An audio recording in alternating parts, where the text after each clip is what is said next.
Bueno, bienvenidos, bienvenidas a esta que es su casa, la sede universitaria Ciudad de Alicante. Es un placer tener hoy aquí con nosotros a Inés Butrón en el marco de este ciclo, séptima edición del ciclo Vino, Gastronomía y Cine. Nos es grato ver caras conocidas de gente que ha acudido a las primeras ediciones y siguen viniendo a estas. Y bueno, paso a presentarles a Inés Butrón. Ella es licenciada en Filología Hispánica por la Universidad de Barcelona, estudió Humanidades en la Universidad Oberta de Cataluña, Hostelería y Restauración en la Escuela Hoffman. En su faceta divulgadora de gastronomía, colabora habitualmente en publicaciones como El País Gastro, Siete Caníbales, Hule y Mantel, en el programa de radio Gente Viajera, Onda Cero. En su faceta de docente es profesora de Historia de Gastronomía en el Campus Internacional de Formación y Transferencia del Conocimiento, Turismo, Hostelería y Gastronomía, adscrito a la Universidad de Barcelona. También imparte clases en el Basque Culinary Center.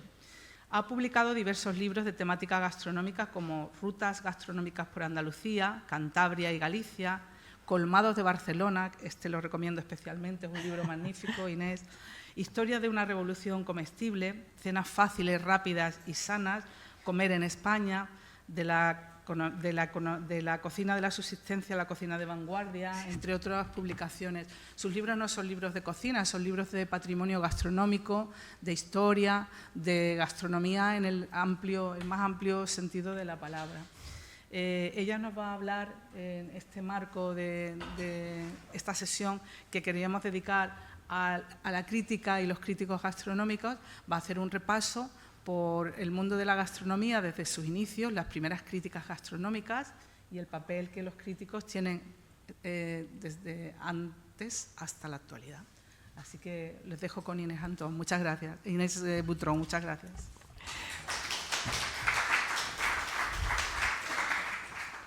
Muchas gracias, Ángeles. Yo también estoy encantada de volver. Siempre es un placer. Me voy a poner en esa esquina porque yo prefiero estar de pie y ver lo que tengo y estar más cerca de ustedes. Así que voy a poner por aquí, así lo vemos todos mejor, incluida yo.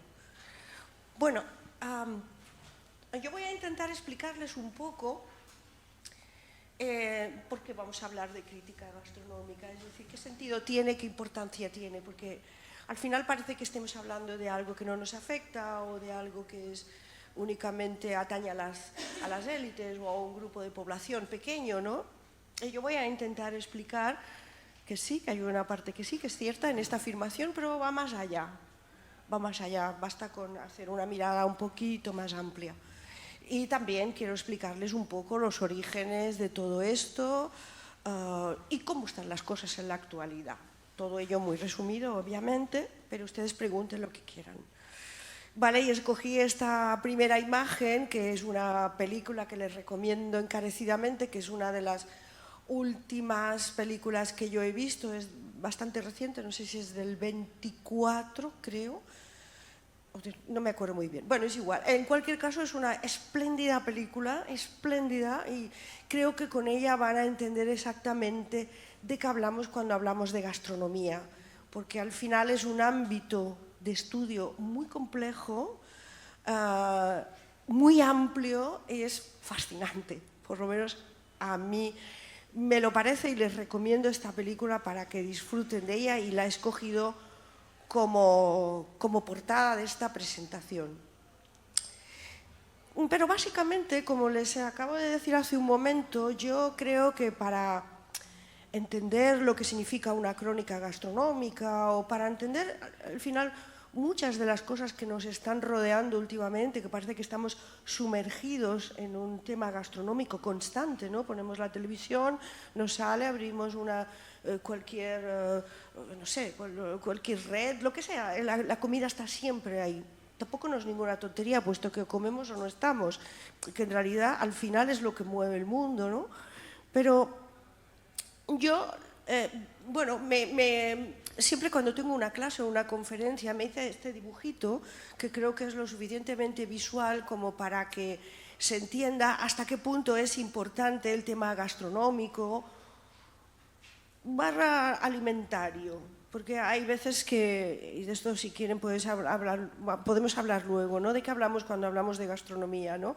Yo lo entiendo como una parte final dentro de lo que son los temas dedicados a la alimentación, como la parte final, la parte como más hedonista. Pero bueno, hoy en día hay definiciones que lo engloban todo. Entonces, yo me hice esta especie de dibujo como para explicar que todos estamos como debajo de un paraguas en el que ese paraguas tiene diferentes varillas, diferentes perspectivas y diferentes puntos de vista y disciplinas, y que tiene sentido cuando está abierto. Cuando falla una de las varillas, hay algo que chirría o algo que no está explicado convenientemente. Entonces, imaginen, es decir, nosotros, bueno, yo le he puesto también esta fotografía que me encanta, es una fotografía de Virgilio Viéitez, un fotógrafo gallego que hizo unas fotos de la Galicia rural de los 60 y 70, fundamentalmente, finales de los 50, 60 y 70. Esta fotografía se puede explicar desde el punto de vista gastronómico. De hecho, están en una mesa, no hay más, es que están en una mesa. Por lo tanto, esta es una fotografía gastronómica o se puede analizar desde el punto de vista gastronómico. ¿Cómo lo podría hacer? No tengo muchos detalles, pero con lo que tengo es suficiente. Puedo hacer una visión histórica, ¿no? Por ejemplo, yo más que nada doy clases de historia de la gastronomía.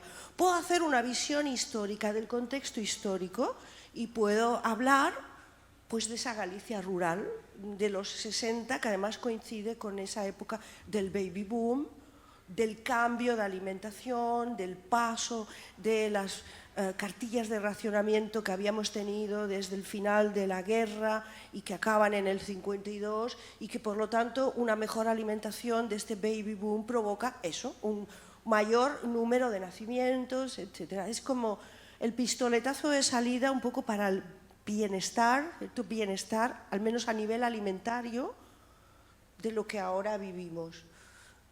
Por lo tanto, esa sería una dimensión, una perspectiva. Después habría, obviamente, una económica que casi se me ha unido a la histórica, porque no puedo dejar de hablar de este tema, ¿no? Podría comentar realmente dentro de esta familia. ¿Hay alguien que haya emigrado, por ejemplo? Y si ha emigrado, ¿cómo ha afectado a la calidad de esa mesa? Y desde el punto de vista económico, ¿qué tengo en la mesa que sea autosuficiencia, autoabastecimiento o no? ¿O tengo otro tipo de productos, como por ejemplo, a mí me llama mucho la atención esa botella, que no sé si es soberano, veterano o no sé qué, pero me está diciendo que esa botella me está diciendo que esto es una comida de celebración, quizás un bautizo, que se reúnen las 3 generaciones, pero es una comida de celebración, vamos, es que no hace falta que lo diga yo. Aquí está la nena con su precioso vestido porque está contenta como niña, con vestido y zapatos nuevos. Es decir, que el punto económico sería muy, muy interesante, podríamos llegar muy lejos. Junto a esa hay otras botellas que podrían ser más del lugar, más propias, no sé, orujos, cazallas, pero esa botella llama mi atención. Y porque no tengo más productos, pero bueno, veo bonita vajilla. Es decir, cuidado, esto ya es una comida de lujo para esta familia, que en realidad no caben ni todos en la mesa y probablemente las señoras pocos habrán sentado. Un aspecto político-territorial, ¿por qué digo esto? Porque al final la mayoría de las cosas que estamos haciendo cuando hablamos de gastronomía, y sobre todo cuando hablamos de gastronomías locales y regionales, lo que estamos haciendo es vender un territorio. No estamos haciendo otra cosa. Quiero decir, si hablamos de arroces alicantinos, yo lo que quiero poner por delante es la provincia de Alicante y todos sus productos y todas las personas y toda la economía que conlleva eso y todas sus tradiciones y toda su manera, en definitiva, de ver el mundo y de comprender su entorno y cómo se le ha sacado partido a ello. Así que tengo una dimensión política y territorial absoluta en casi todo lo que hago de gastronomía. Desde luego una lingüística comunicativa que sería lo que hago yo, lo que hace Ángeles, lo que hace Josep, es decir, estamos constantemente divulgando, escribiendo, buscando vías, canales. Por ejemplo, esto lo destaco porque hoy en día sí que han cambiado los modos de comer, pero sobre todo lo que ha cambiado son los modos de comunicar, porque tenemos canales nuevos. A lo mejor el contenido, pues, sí, bueno, varía, hay mucha más variedad, estamos en la sociedad de la sobreabundancia, ¿no? Por lo tanto, hay mucho de todo, muchos comunicadores, mucha comida, mucho de todo. Pero sobre todo me interesa destacar eso porque hay nuevos canales, lo que quiere decir que van a salir unos nuevos tipos de comunicadores. Una lúdico-estética, está clarísimo, es decir, la gastronomía es sobre todo después de la médico-nutricional, y lo saben los médicos que están aquí sentados, comida y salud son inseparables.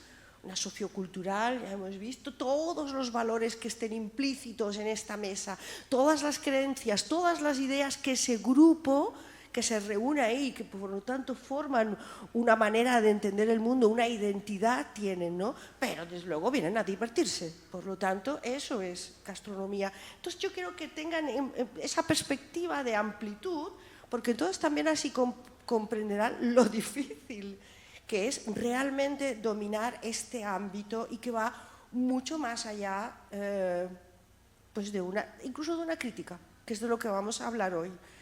Vale, entonces, como orígenes les diría que el nacimiento de la crítica va pareja al nacimiento de los restaurantes. Desde luego, no hay restaurantes, no tengo nada que criticar, no tengo nada criticar, comentar, valorar, comunicar, es decir, no tengo nada que decir. Entonces, los restaurantes, que no los lugares donde se comía fuera de casa o fuera de los lugares de trabajo, eso también hay que insistir en ello, que es decir, la gente no se iba a la 1 al mediodía a comer a su casa y se quedaba allí tranquilamente, sino que comía donde podía, en el trabajo, en la mina, en el mar y donde fuera. Pero en las ciudades, sobre todo después de la Revolución Francesa, obviamente, es un cambio a todos los niveles, es un cambio de era. Y en ese momento, finales del 18 y sobre todo a principios del 19, ¿no? Hay un cambio absoluto, no hace falta que lo recuerde, pasamos de una monarquía absoluta a una república, que dura lo que dura, pero bueno, es igual. En cualquier caso, eso significa que hay al menos una voluntad de democratización, o sea, todos somos ciudadanos, hay una voluntad de democratización, otra cosa es que sea real, pero bueno, de todos los aspectos de la vida y por encima de todos la alimentación. Es decir, la alimentación fue el detonante, o la falta de alimentos fue el detonante de la Revolución Francesa como de tantas otras. Entonces la alimentación, que siempre fue un marcador social, es uno de los puntos donde quiere incidir la nueva clase dominante francesa, que es básicamente la alta burguesía, la clase militar, es decir, los nuevos poderes. Entonces, para ellos es muy importante poder disfrutar de una alta gastronomía al nivel que la nobleza y la aristocracia anterior, pero ya no en los palacios, sino en nuevos locales que llamarán restaurant, porque viene de la palabra restaurer, o sea, restaurar. Estos restaurantes, como ya les digo, no es una novedad en el sentido de que de golpe y porrazo no surgen en medio de París un montón de lugares donde uno pueda comer. Siempre hubo tascas, siempre hubo fondas, siempre hubo mesones, pero el restaurante moderno implica, uno, que se unen en una sola persona y en un solo lugar todos los gremios de la alimentación, el charcutero, el panadero, todos. Hasta ahora no era posible, la liberización de los gremios. Y por otra parte, ya va a haber un menú, que no una carta, un menú. Es decir, el restaurador, el cocinero puede decir, voy a ofrecer esto con unos precios fijos. con lo cual da pie a toda una logística que a partir de ahí irá cada vez a más, hasta llegar a los restaurantes y a los montones de conceptos gastronómicos que tenemos hoy en día, todas las fórmulas de restauración que tenemos hoy en día, que son muchas. Dentro de este pistoletazo de salida, dentro de este ambiente en el que la comida tiene que ser algo menos, digamos, no elitista, porque seguirá siéndolo, ¿no? Pero no menos privilegio, o al menos no para tan poca gente, sino que queremos extender esa posibilidad a una gran mayoría. Es decir, en este ambiente, en esta situación, me encuentro también, por otra parte, con un tiempo en el que la gastronomía se convierte en ese ámbito de saber del que les hablaba hace un segundito. Es que no es casualidad. Es decir, cuando las cosas llegan a un punto álgido en gastronomía es porque están extendidas mucho más allá del cocinero, mucho más allá incluso del primer crítico, que es Raymond de la Reynière, que hizo su almanaque de restaurantes y tal, sino que tenemos a un montón de intelectuales hablando de gastronomía, porque es una manera de entender el mundo, es una manera de comprenderlo, es una manera de disfrutarlo, por supuesto, pero es una parte, es un ámbito de conocimiento. Eso lo saben perfectamente Savarin, que escribe La fisiología del gusto, es un libro con una perspectiva muy moderna, algunos puntos obsoletos y anticuados, obviamente, pero con una perspectiva multidisciplinar muy moderna. Es el primer gastrónomo moderno.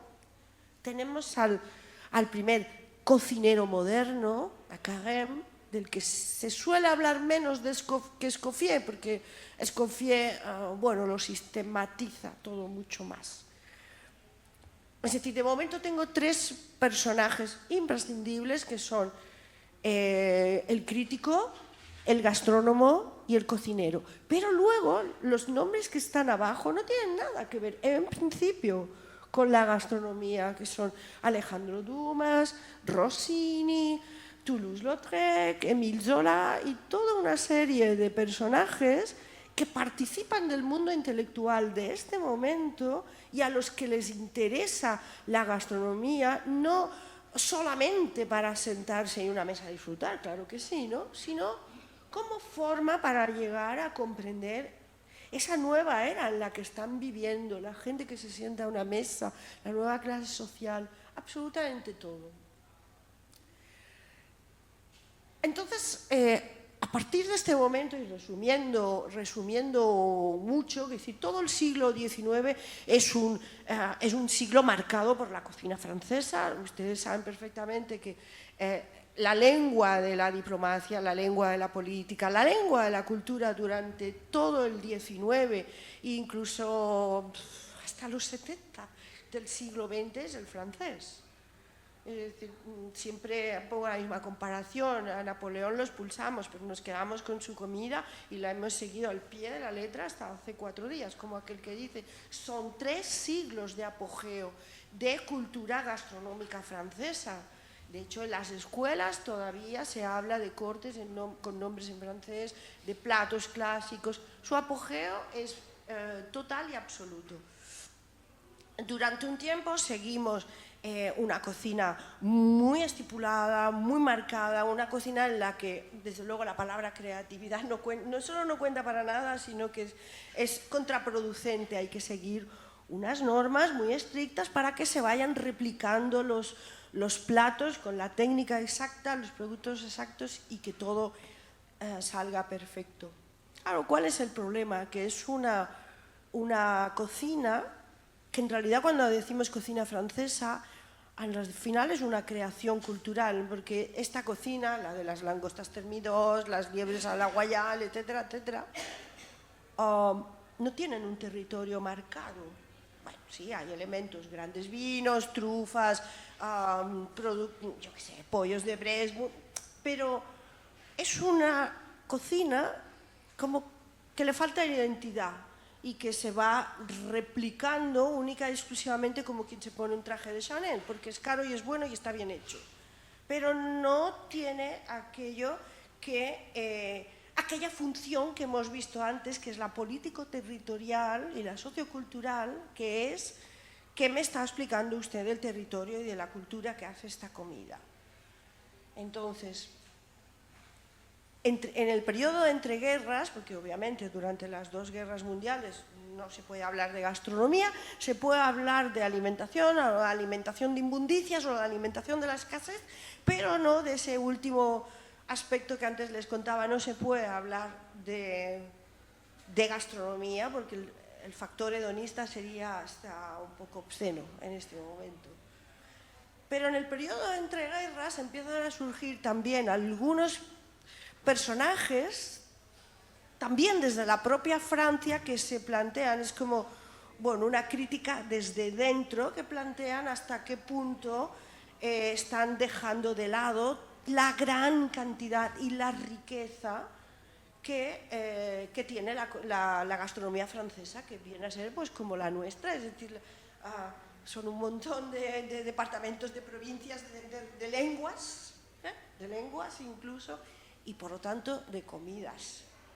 Y gente como en este caso el crítico gastronómico Kurnonsky empieza ya a hablar de algo que no ha hecho más que fomentarse y ha llegado hasta el día de hoy, que es una cocina se basa en sus productos locales y en la riqueza de esta suma de grandes productos y de ingredientes perfectos, del savoir-faire, con grandes productos, se crea una gran cocina. Pero hay que poner el foco en esto, sin que por ello se vaya a perder el hecho de que Francia es una gran nación y es una nación, pues como ya saben ustedes, pues mucho más, con un sentido de homogeneidad más grande que a lo mejor nosotros, ¿no? Es decir, ahí me voy al aspecto político y territorial. No era sencillo plantear esto, pero Kurnonsky lo empieza a hacer. A mí me gustan mucho sus libros de recetas y sus crónicas, sus comentarios, un poco arrogante, como todos los críticos. Al final hay un montón de anécdotas de lo que era el gran Kurnonsky, el que les empiezan a llamar el príncipe de tal, el rey de cual, bueno, no sé. Pero su labor llega hasta hoy, incluso en nuestras propias cocinas se puede ver. En este periodo de entreguerras que estamos empezando a ver si sería necesario, es que además la mayoría de la gente está comiendo todavía de sus territorios, los productos que todavía se cultivan y se hacen in situ, porque aunque la cocina es intercambio, no siempre los intercambios se han dado con la misma facilidad. Pero también porque sucede esto, porque está el automóvil. ¿Y esto qué sería? Pues sería una dimensión pues, política y económica. Es decir, ¿por qué vamos a decir a la gente que se mueva a probar las cosas si no tiene transporte? Es que al final la lógica es muy sencilla. Es decir, necesitamos un transporte para conocer nuestro propio país, necesitamos ferrocarril, necesitamos sobre todo coches, vehículos a motor, automóviles. Entonces, esta guía que todos conocemos ahora, que además me la he traído porque la he estado... Esta es la del 2003. Me la he estado revisando en el tren y ha sido divertido ver cómo comentan los críticos algunas cosas. Bueno, esto lo dejamos para otro momento, que son más bien comentarios de texto, como le decía el compañero. Es que son muy buenos para un comentario de texto. Bueno, pues Michelin al final es la marca de un neumático. Entonces, ya está en 1900, pero bueno, en 1900 simplemente es como una especie de cuaderno donde la gente... donde se apuntan, mire, ¿dónde puede usted ir a comer? ¿Dónde puede repostar? ¿Dónde está, yo qué sé, lo que necesite usted a lo largo de un viaje? Porque el boom lo dan los años 20. Los años 20 lo que traen es esa locura, además de de diversión, de ese punto hedonista, fantástico, de los alegres años 20 de la Belle Époque, ¿no? Que aunque ya les digo, todavía es muy fuerte la influencia de la cocina clásica francesa, pero con estos recorridos y con esta frase que significa vale la pena que usted se pare aquí. Se van creando unas guías, que ya les digo al principio era gratuita, pero después no, después ya se empieza a pagar porque se empieza a crear una fórmula, una logística que es, además de un mapa, esto si lo quieren echar una ojeada luego, aquí tienen mapas, está muy bien porque uno, yo que sé, busca Albacete y le va a salir todos los pueblos, los Bib Gourmand, los que tienen una estrella, los que tienen dos. Entonces uno aprende geografía y gastronomía y comunicación gastronómica y todo a la vez en una guía.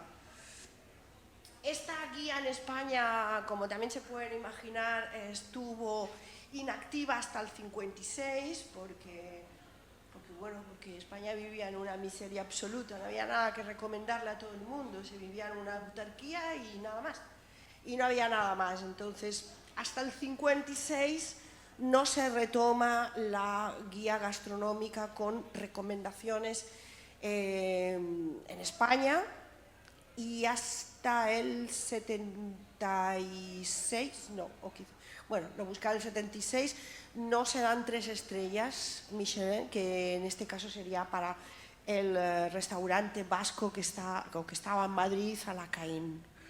Pero bueno, lo que yo quería que quedara claro es que viajes, turismo y gastronomía no es una novedad. Esto está claro desde hace mucho tiempo. ¿Cómo se comunica también todo esto?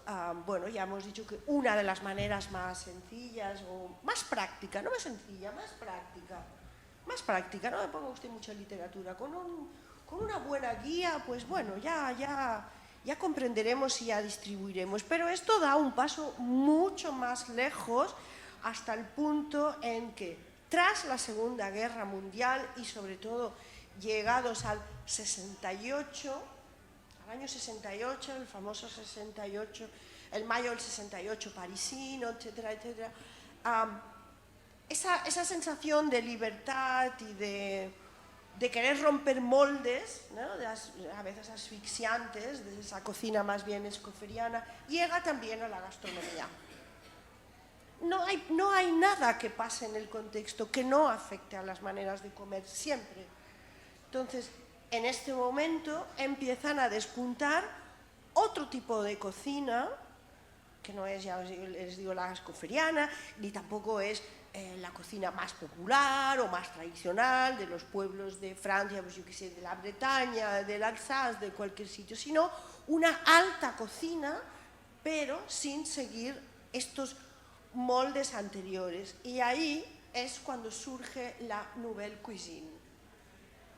El decálogo de la Nouvelle Cuisine, de hecho, no la conoceríamos sin estos dos críticos, que son Henri Gold y Christian Millot, que son además el nombre de una guía.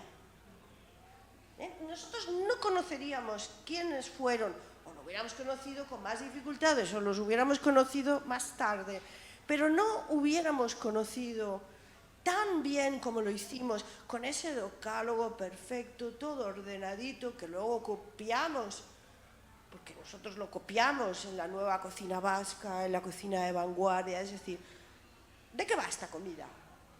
Va de esto, más imaginativa, más fluida, más ligera, con menos salsas, más vinculada, por ejemplo, con los modos japoneses de comer, que son como más frugales, menos napada de salsa. Todo ese decálogo de la Nouvelle Cuisine está hecho por dos críticos.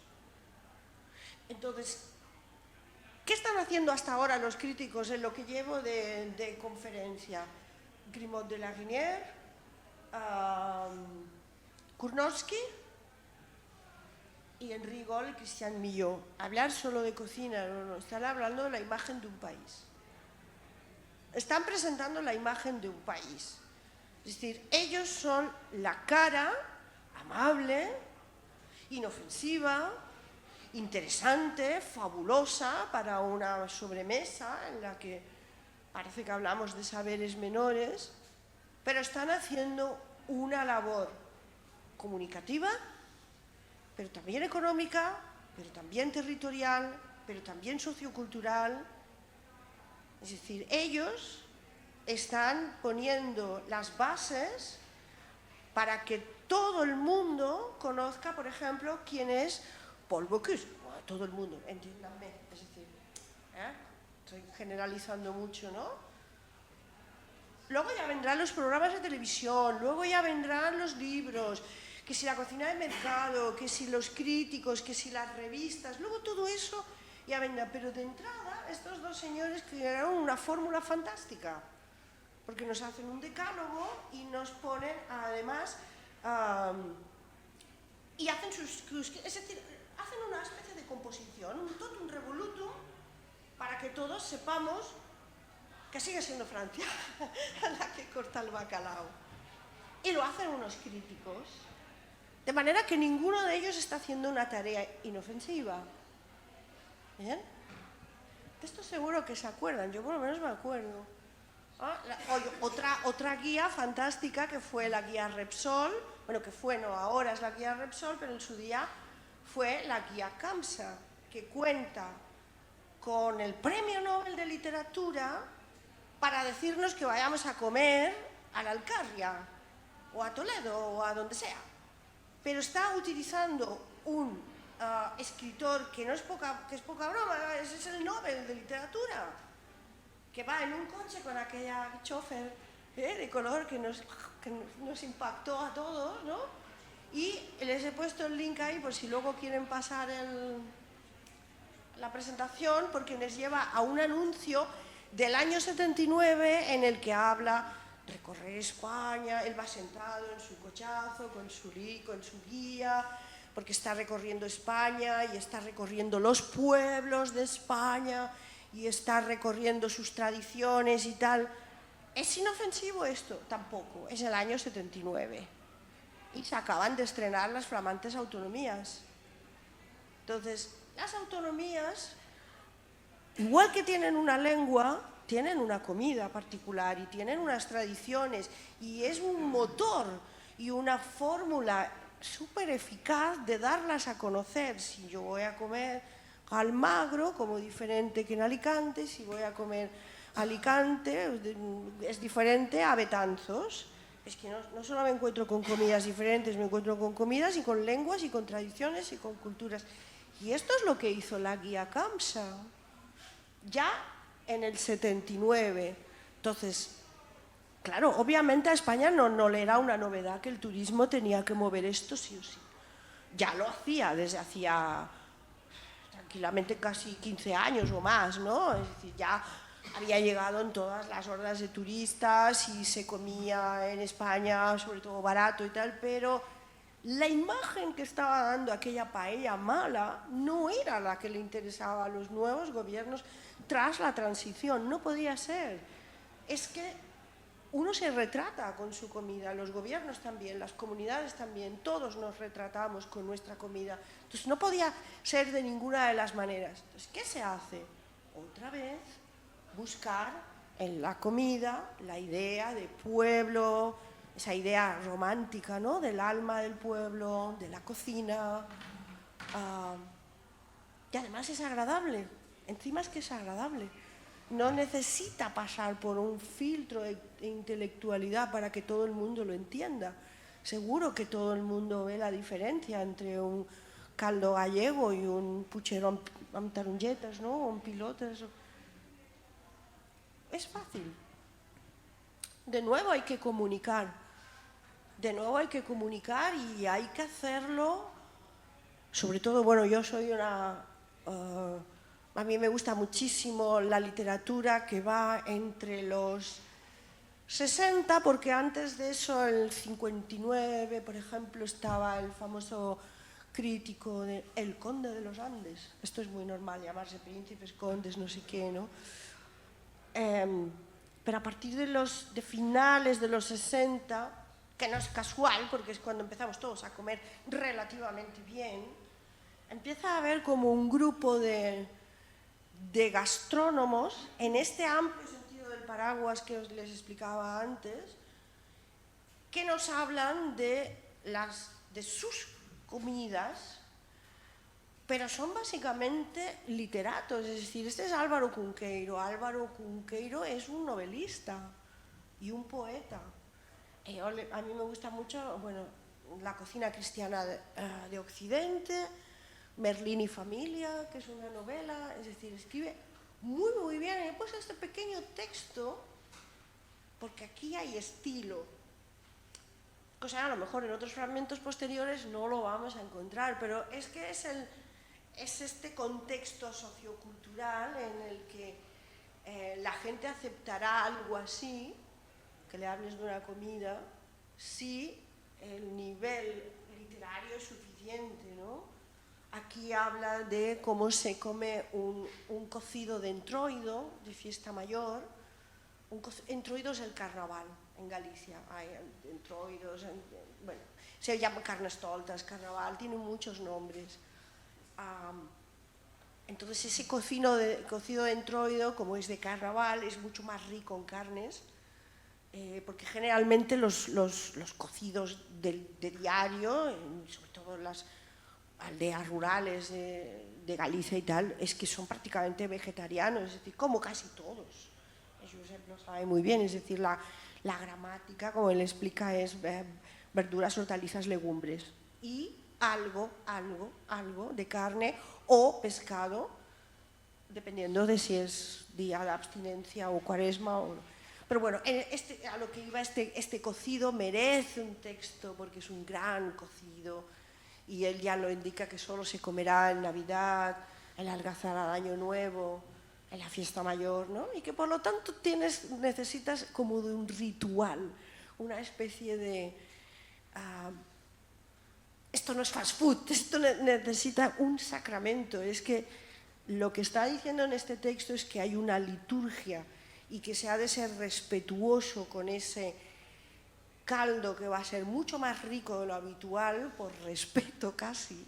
Es como casi un respeto religioso el que se le tiene a este entroido. Esto es llegar muy lejos en comunicación gastronómica. Es realmente muy bueno. A ver. Ay. De este grupo de literatos y gastrónomos que empiezan sobre todo a partir de los 60 y pico, he puesto el ejemplo de Cunqueiro, hay muchos más, ¿no? Hay muchos, seguro que les suenan, ¿no? Está Néstor Luján, que todo el mundo, ya saben que lo mismo escribía de toros, de vinos, de puros y de un montón de cosas, y fue maestro de periodistas y era una persona que dominaba la comunicación, porque sin ir más lejos fue el maestro de Vázquez Montalbán, Víctor Gómez de la Serna, Joan Perucho. Hay muchos catalanes, algún vasco, Busca y Susi, hay una señora de las pocas que se encuentran, es Paz Stevenson, que empezó a hablar en los 80 de los vinos de Jerez, o Imelda Moreno de Arteaga, que o era miembro de la Real Academia. Es decir, bueno, va a haber otro grupo de literatos y de periodistas que muestran un interés muy grande por hablar de gastronomía, pero por la misma razón, es decir, porque esto tiene una dimensión política, tiene una dimensión, estamos hablando de cómo se conforma el país, y el país se conforma a base de pucheros distintos en cada rincón del mapa, por resumir. Y cada puchero tiene en común una nación, pero cada puchero a la vez es distinto porque vamos de lo general a lo local. Es decir, podríamos hacer de eso un comentario histórico diciendo, sí, bien, es que este puchero es tan antiguo como ir andando, y acto seguido llegar de lo general a lo local y recorrer todos los cocidos, todos los pucheros del mundo mundial. Y eso es tremendamente interesante porque es hablar de cultura y de civilización. Y si se hace bien puede resultar tremendamente interesante y tremendamente fascinante para quien le guste la literatura. Pero es que aunque no te guste, resulta que es que en el 78, como antes lo que he explicado de Cela, se acaba de estrenar una constitución que dice por primera vez en la historia que esto es una nación de naciones. Y eso está en esta literatura. Es una literatura de transición. Y para colmo, estos dos gastrónomos que he puesto aquí, quizás mucho menos, pero bueno, Vázquez Montalbán ya no tiene el mismo perfil ideológico que esos primeros condes de los Andes, Néstor, Luján. Ya tenemos, digamos, a lo mejor en este punto sí que hemos llegado a democratizar la comida como se pretendió a principios del 19, sino que ha habido que llegar aquí, no sin dificultad, ya no solo por lo que vale una comida, sino por esa idea de decir, es que yo soy del Partido Comunista y me estoy metiendo 3.000 pesetas en un plato de rape, ¿es esto lícito?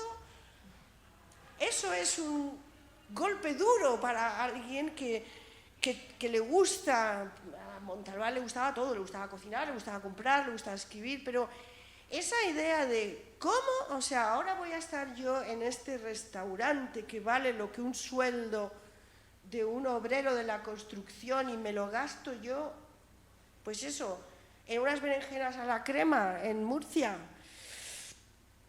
Bueno, ahí hay un choque también, hay un choque, hay que, digamos, primero hay que dejar de flagelarse, ¿no?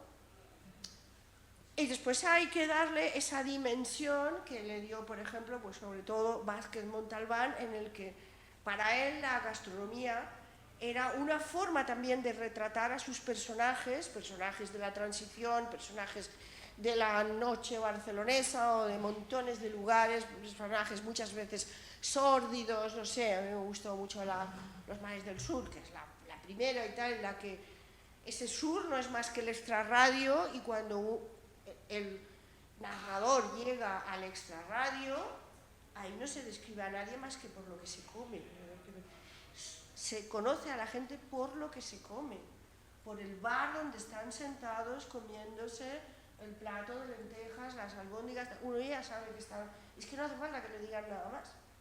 Está todo retratado a través de sus platos y son unas escenas fabulosas. Bien, pero esto no puede ocurrir antes. No pueden ocurrir antes que en esos 80. Bueno, Montalbán murió en el 2003 y, bueno, no sé si he dicho esto, pero insisto, ¿no? Es una búsqueda de esa idea romántica. ¿Por qué no dejarse romántica, no? Pero tiene unos fines políticos. Más tarde, a partir de los 93, el primer libro del Bulli, El sabor del Mediterráneo, es del 93, España entra en una rueda, bucle, vorágine, no sé cómo decirlo muy bien, pero bueno, ustedes me entenderán en el sentido de que a partir de ahí el turismo llega a expuertas, todos los eventos políticos y deportivos de alcance mundial, que si las Olimpiadas, que si la Exposición Universal de Sevilla, claro, todo esto es dinero que converge en un solo punto, en una nación que tampoco no estaba muy acostumbrada a todo esto, y de nuevo, donde se celebran todas esas cosas, donde se habla de todas esas cosas, pues en los restaurantes. En los restaurantes las tarjetas iban, como pasa en Barcelona con el mobile, es decir, hay momentos en que, si se fijan, el restaurante explica lo que no explica un periódico, pero de largo. Bien, entonces, España estaba estrenando lo que José Carlos Capel llamó las décadas prodigiosas, obviamente. ¿Cómo no se iba a cocinar vanguardia en una situación como esa? Es que no cabía otra, es decir, en esa situación en las que la gente ha hecho dinero por la vía rápida y está disfrutando de un momento histórico como no ha habido otro, uno puede permitirse el lujo de hacer lo que sea, cualquier tipo de cocina. Estoy pensando en la cocina de vanguardia, pero luego hay que interpretarla porque nadie tiene ni idea de lo que es eso. No es ni cocina clásica francesa, no es cocina tradicional, no es cocina popular. ¿Qué es esto? ¿Qué es esto? Para que nos entiendan los de aquí, pero sobre todo los de allá, los que están viniendo, los que van a venir del extranjero y quieren sentarse en mesas, pues, como el Bulli, sin ir más lejos, que fue el quien abrió la puerta a todo esto, ¿no? Entonces, ¿qué hacen? ¿Qué hacen los críticos en este momento? Explicar. ¿Qué es esto, señores? ¿Por qué se come así? Porque ¿y esto cómo se justifica? ¿Y esto de dónde ha salido? Entonces, hay que justificar, hay que explicar y hay que crear otro nuevo decálogo, otra vez. Mucho más complejo, porque en este decálogo de esta cocina de los no hambrientos, hay que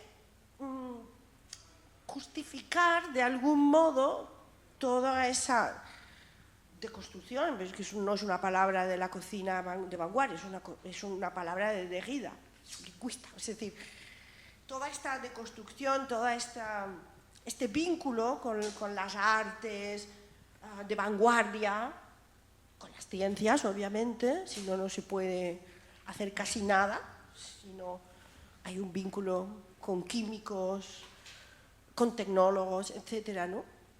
Pero insisto en que lo que entonces hay que hacer es explicar de nuevo. Entonces, para eso está la comunicación gastronómica, pero va más allá. Ya no me voy a limitar a hacer un decálogo, no me voy a limitar a hacer unas cuantas críticas, sino que voy a montar un montón de saraos, congresos, eventos, exposiciones, jornadas, bueno, de todo. Y va a venir todo el mundo, es decir, por ejemplo, estoy pensando en lo que fue las primeras ediciones de Madrid Fusión.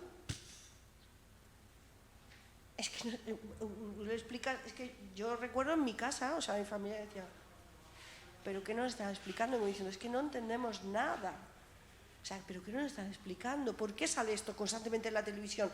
¿Por qué sale esto en el periódico cuando se enfrentaron a Adrià y Santa María? Mis compañeros de la radio decían, pero ¿cómo un periódico de tirada nacional dedica toda la portada y las páginas, parte de las páginas interiores, a una peleilla entre cocineros? Ya, pues de eso es lo que se trata, pero es que se trata de decirle al mundo, primero a los de aquí y después al mundo, que esta es la nueva imagen de España y esto no se puede derrocar así como así, porque ahí hay una cantidad de negocios y de entramados comerciales y de bueno, en definitiva, el pan de payé, supongo que es el pan de payé de la nueva economía española.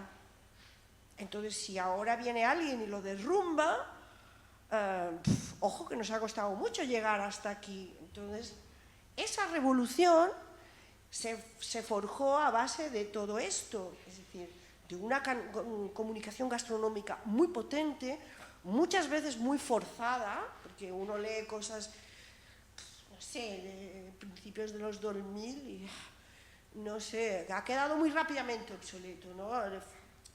Tenía un poco los pies de barro, pero bueno, que nos quiten lo bailado. Entonces, todo ese momento se forja a base de todas estas personas que la interpretaron. Por ejemplo, les he puesto aquí, bueno, todo el mundo conoce a José Carlos Capel, que está hablando del fin de la crítica. Podría ser, no lo sé. Yo creo que no, irá de otra manera. De Ignacio Medina, tal. Y sobre todo, por ejemplo, del periodista Pau Arenós, del periódico, que incluso tuvo que ponerle un nombre a esta nueva cocina, ¿vale? ¿A esta cómo le llamamos? Molecular sonaba mal porque se relacionaba con las centrales, ¿no? Entonces dijo, cocina tecnoemocional. Toma. ¿Vale? Pues, pero eso es labor de un crítico. José Carlos Capel dice que ya no va a haber más crítica y en parte tiene razón porque en lo que llevo de conferencia todos los críticos han jugado un papel muy importante. Han hablado de un ámbito cultural y se han deslizado hacia otras perspectivas y otras dimensiones que son tremendamente importantes, políticas, económicas, históricas, etc. Por ahora es muy difícil hacer crítica gastronómica, básicamente por una razón muy sencilla, y es que los medios no quieren pagar al restaurante. Es decir, el crítico, y yo hice crónicas durante 10 años, digo crónicas porque yo no me atrevía a criticar, es decir, para criticar hay que saber muchas cosas, luego lo explico. Entonces yo prefería hacer una crónica, ¿bien? O sea, para criticar es otra cosa, es como, yo le puedo recomendar a Ángeles un libro, pero no le voy a hacer una crítica literaria. Bueno, esta manera de hacer crítica en los 60, 70, 80 y los 90 también al principio era el propio crítico, por ejemplo mi mentor que fue Mikkelsen, él iba donde él decía, incluso se hacía rutas, como debe ser, y viajaba, y iba a comer y conocía y decidía él. Si ahora el medio no quiere, no puede, lo que sea, cubrir eso, o simplemente las novedades están a cargo de agencias de comunicación que nos van diciendo a todos los del sector dónde tenemos que ir, obviamente ya no hay crítica. Yo no lo sé, los negocios que pueda haber, no lo sé, no quiero saberlo. ¿Qué se gana? En eso no voy a entrar, solo insisto, es decir, para hacer crítica hay que viajar mucho, es muy costoso, hay que llevar muchos años en esto, entonces, si el periodismo está con el agua al cuello, es lógico que no se pueda hacer. Y entonces entran otro tipo de personajes o de personas que no hacen crítica. Es decir, estas personas, desde mi punto de vista, son el hombre anuncio de hoy en día. Pero es que vivimos en una sociedad consumista. Es que pues si antes salía un actor o un humorista anunciando Filomatic y no pasaba nada, pues ahora puede venir un señor X y anunciar un restaurante. ¿Tiene la culpa el señor? Pues no sé hasta qué punto, pero si el restaurante le ha puesto un dinero sobre la mesa y no está haciendo una crítica en el sentido de lo que yo entiendo por una crítica, que es exactamente la misma que se haría en una crítica taurina, en una crítica teatral, en una crítica gastronómica, porque todos son ámbitos de conocimiento. Y si no se tienen los suficientes, no se puede hacer una crítica. Entonces, dentro de este panorama, digamos, la alternativa, y sobre todo en una sociedad donde todo abre, cierra, todo es muy rápido, nada se aposenta y tal, ¿no? Pues hay unas personas que hacen un simple vídeo donde lo que sí queda claro es que es muy divertido, porque lo que se ha perdido no es que no haya crítica, sino que la crítica, o como se le quiera llamar hoy en día, se ha deslizado única y exclusivamente hacia el ocio y hacia el consumo. Y el consumo es rápido y el ocio forma parte constantemente de nuestras vidas. Entonces, entre que yo les presente a la generación, la que sea, esto o un texto de Montalbán o de Cunqueiro, obviamente me van a coger esto. Pues que al restaurante también le interesa más. O una crítica de Ignacio Medina o lo que sea, da igual, es que las cosas que suceden, es que a mí me ha pasado, o sea, yo he ido a un restaurante y al mes siguiente, cuando he ido a escribir, ya no estaba. Porque esa campaña, que en definitiva era en la que yo participaba, porque la agencia lo había decidido así, junto con el restaurante, es decir, ahí se monta una campaña y tal, ¿no? Había dicho, vamos a echar los restos, pero no funcionó. Entonces yo me he quedado, pero no una vez, sino varias, me quedaba con mi texto y ¿qué hago yo con esto? Y así sucedía constantemente, o lo que hace 2 años era un tipo de comida, al cabo de 2 años era otro, porque lo que importaba no era el restaurante en sí, sino era tener la plaza en el paralelo, ¡pum!, que vale un Potosí, ¿vale? Entonces, hoy vendo pizzas y si no funciona, mañana hago ceviches, y si no funciona, mañana hago no sé qué. Entonces, a mí no me interesaba, no me aportaba mucha cosa hacer este recorrido, porque realmente eran 25, 30 los restaurantes que más o menos estaban ya anclados. Lo demás era como un... Bueno, hoy en día se lo llama gentrificación.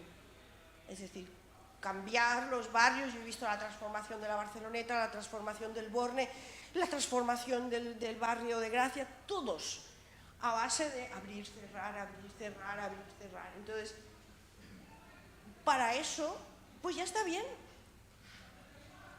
Pues ya está bien. Entonces, en nuestras mesas, pues nos juntábamos gente muy variopinta. Pues, una servidora, luego pues a lo mejor estaba el redactor X del periódico, a lo mejor no necesariamente personas especialistas en gastronomía. A veces no había nadie, sino que se había llamado a fulano que lo podía cubrir. Bueno, venga, va. Y el pobre fulanito pues estaba allí como desbordado diciendo, ¿pero esto qué es? ¿Una caballa? ¿Una caballa qué es?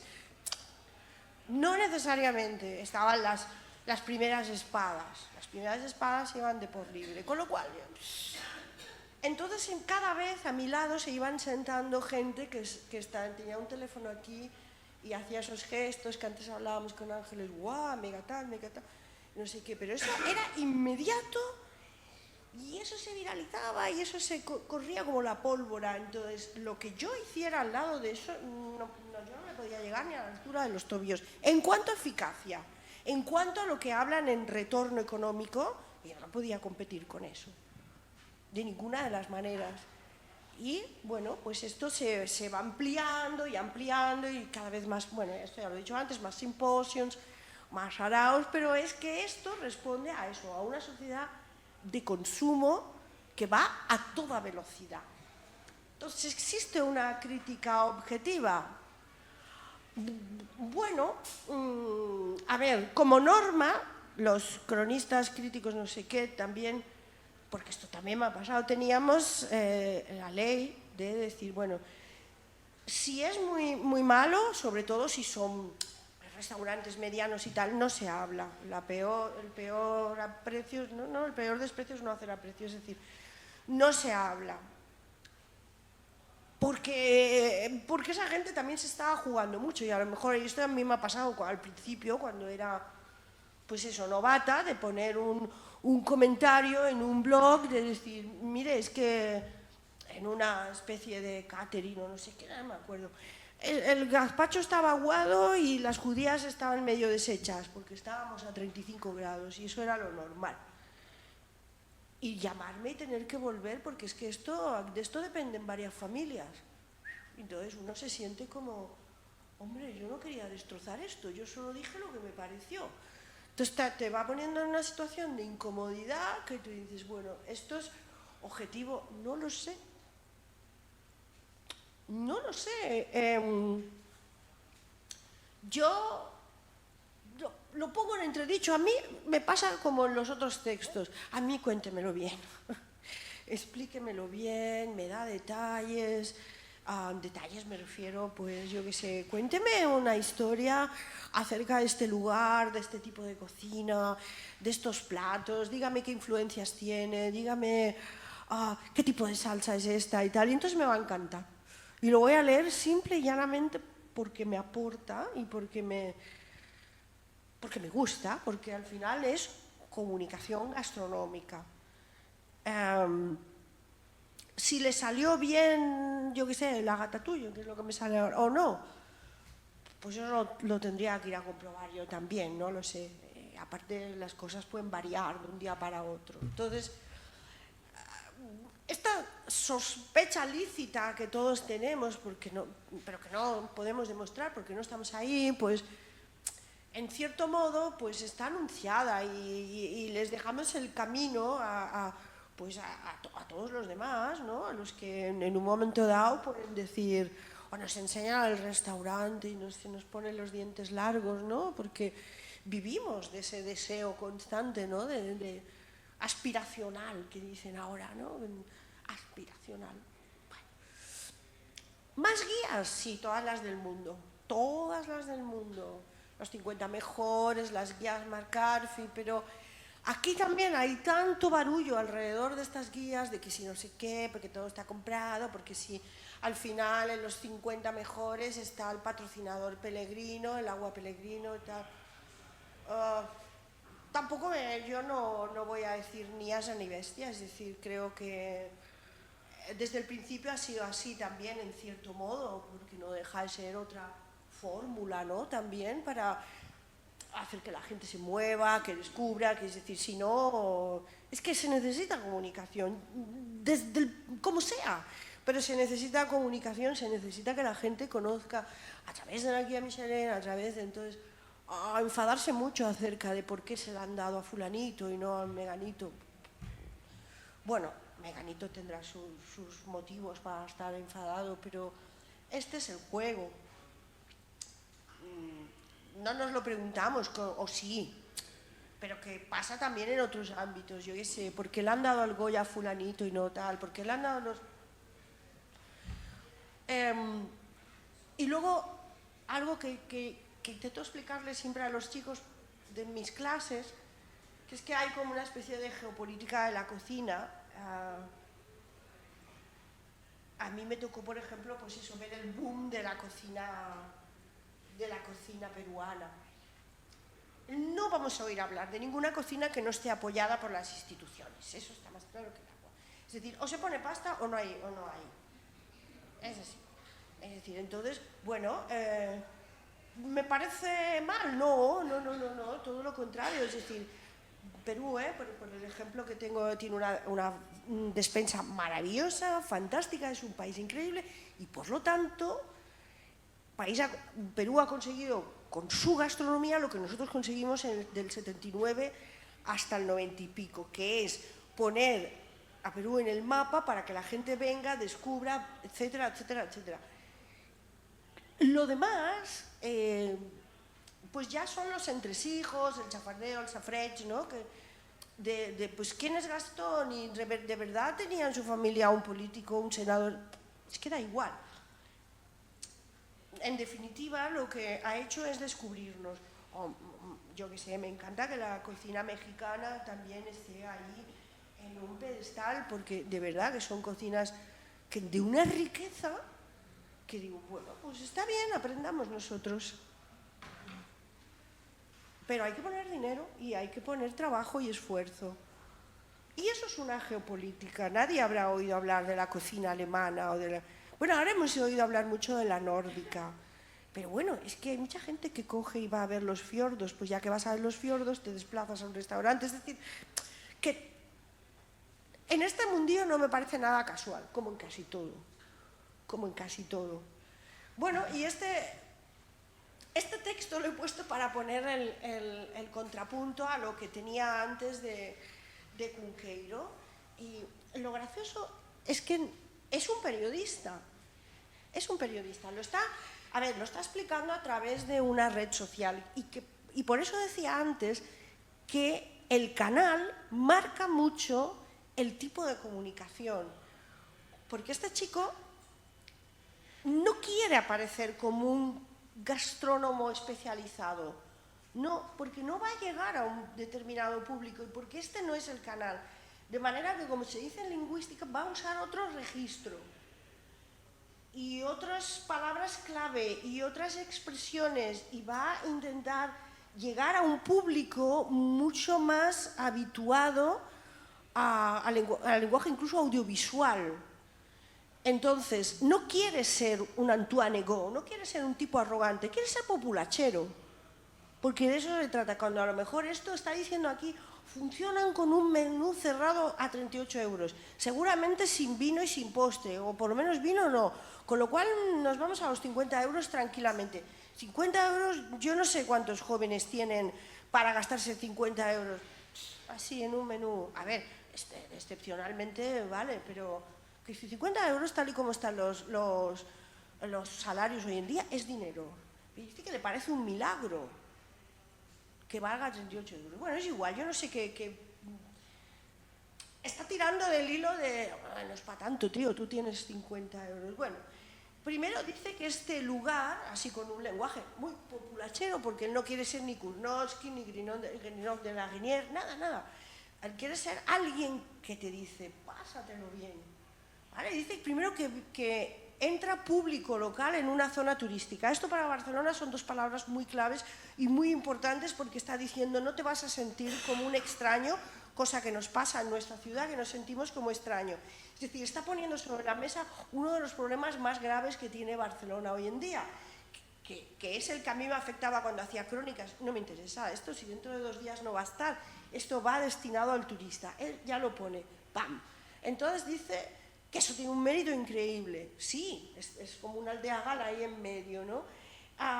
La parroquia es una palabra, el profesor de lengua, la parroquia, es decir, es muy difícil encontrar sinónimos, encontrar riqueza de vocabulario aquí, o quizás tampoco nos interesa, ¿eh?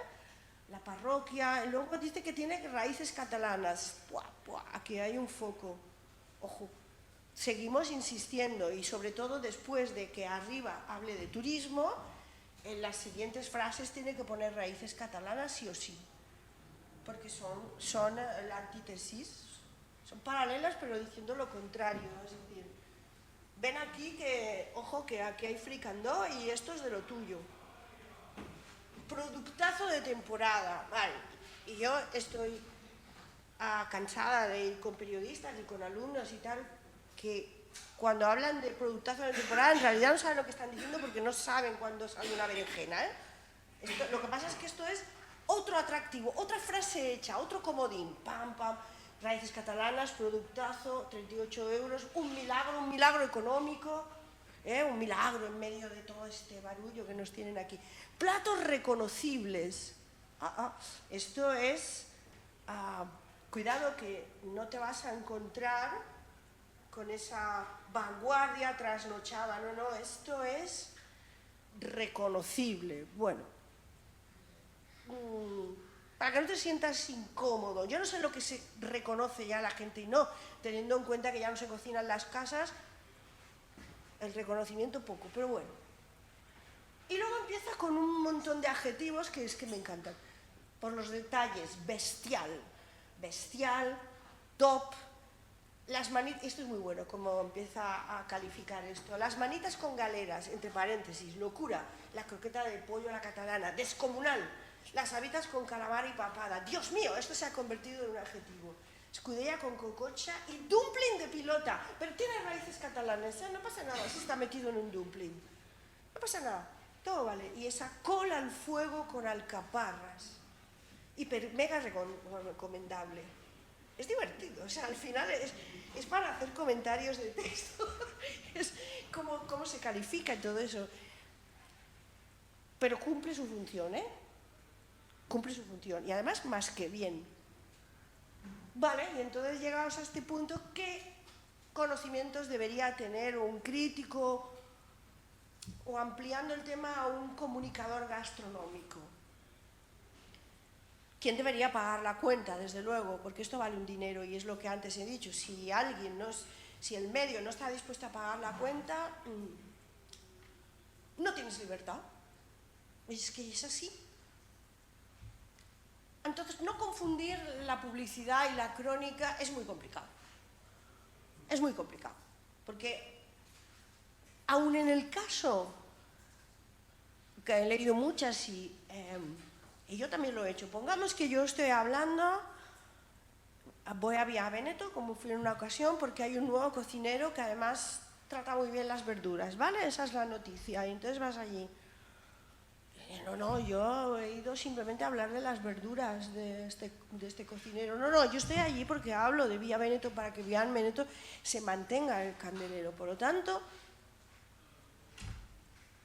es que no se puede separar, no se puede. Es que yo ahora mismo les hago les digo, vean esta película. Bueno, pues alguien se está embolsando mi recomendación, ¿no? Porque ustedes van a pagar por una película. Es que no se puede hacer de otra manera. A no ser que quieran ver TripAdvisor, que tampoco está mal. Es una fórmula para comentar, no aceptar invitaciones y pedir siempre la cuenta. Bueno, poco. Viajar y conocer otras gastronomías, además la propia.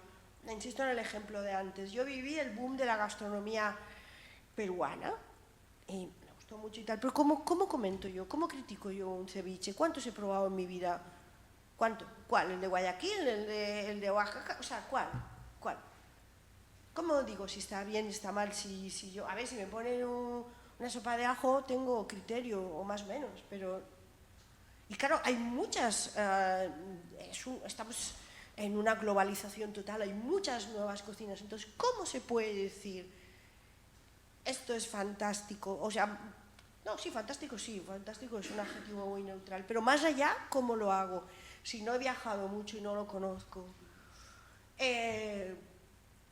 Entender los engranajes del sistema alimentario, esto me parece fundamental, es decir, hay muchas veces que les cuesta a las personas que trabajan en este ámbito entender que forman parte de una cadena de valor y que es muy importante que ellos entiendan dónde se produce, cómo se conserva, cómo se transporta, cómo se distribuye, y al final ellos cubren la última de las últimas partes, que es comunicarlo.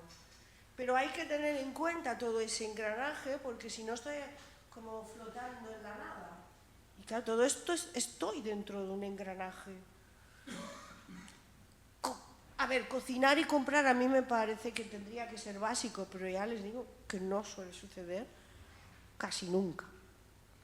Entonces, a ver, un crítico teatral o no tiene por qué ser actor, ¿no? Pero como mínimo lector de muchas obras de teatro, sí. Pero claro, aquí pues yo veo que yo qué sé, que tú preguntas ¿cuál es tu bacalao favorito? Y te dicen a baja temperatura. A baja temperatura no es una receta, a baja temperatura es una manera de cocinarlo, una técnica, que además encima... ¿Qué me quieres decir? ¿Con un runner? O sea, bueno, pero es que no dicen nada, no significa nada, pero porque no se comprende, es decir, lo ideal sería además que pudieran haber pasado por una formación mínima, ¿no? Para que entendieran qué significa baja temperatura, qué significa escaldar, qué significa hacer un buen fondo, qué significa una demi-glace, o sea, hay que tener ciertos conocimientos. Y bueno, no sé, creo que lo demás, no quiero hacer el efecto karaoke, pero bueno, eso, no mezclar amiguismos, pero estoy diciendo lo que es en teoría, no aceptar mecenazgos. Y antes lo hablábamos con el compañero, de escribir el plato con los términos adecuados a los sentidos es muy complicado, porque en realidad normalmente lo que suele abundar más es el acta notarial. Hemos ido aquí y hemos comido ya, pero es que eso lo veo en la carta. Entonces necesito que domines un lenguaje que si lo haces estás llegando a unos niveles de excelencia muy altos. Y después hay que hablar del chef y sus influencias como uno lo haría pues con el autor de cualquier cuadro. Y eso creo que ya lo he dicho.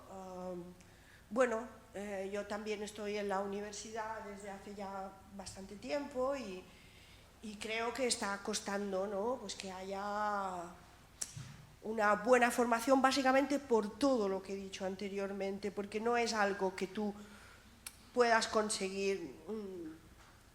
Entras en una redacción y te llevan a, yo qué sé, a disfrutar, que sería el nivel más complejo que ahora se me ocurre.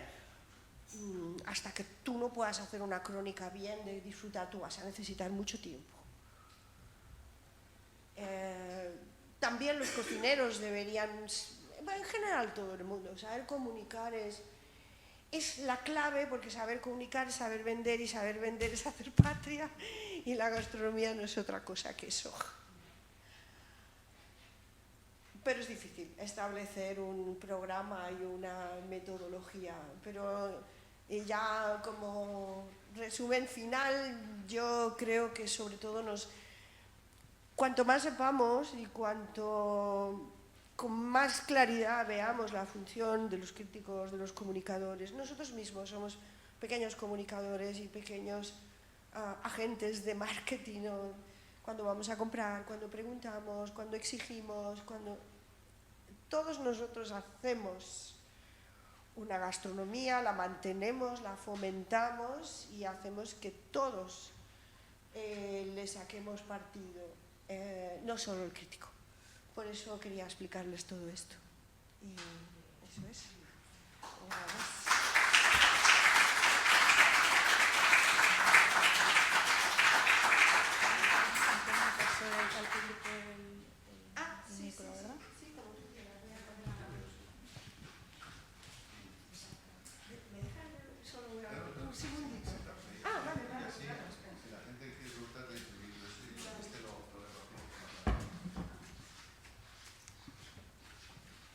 Bueno, has tratado muchísimos temas, ¿eh?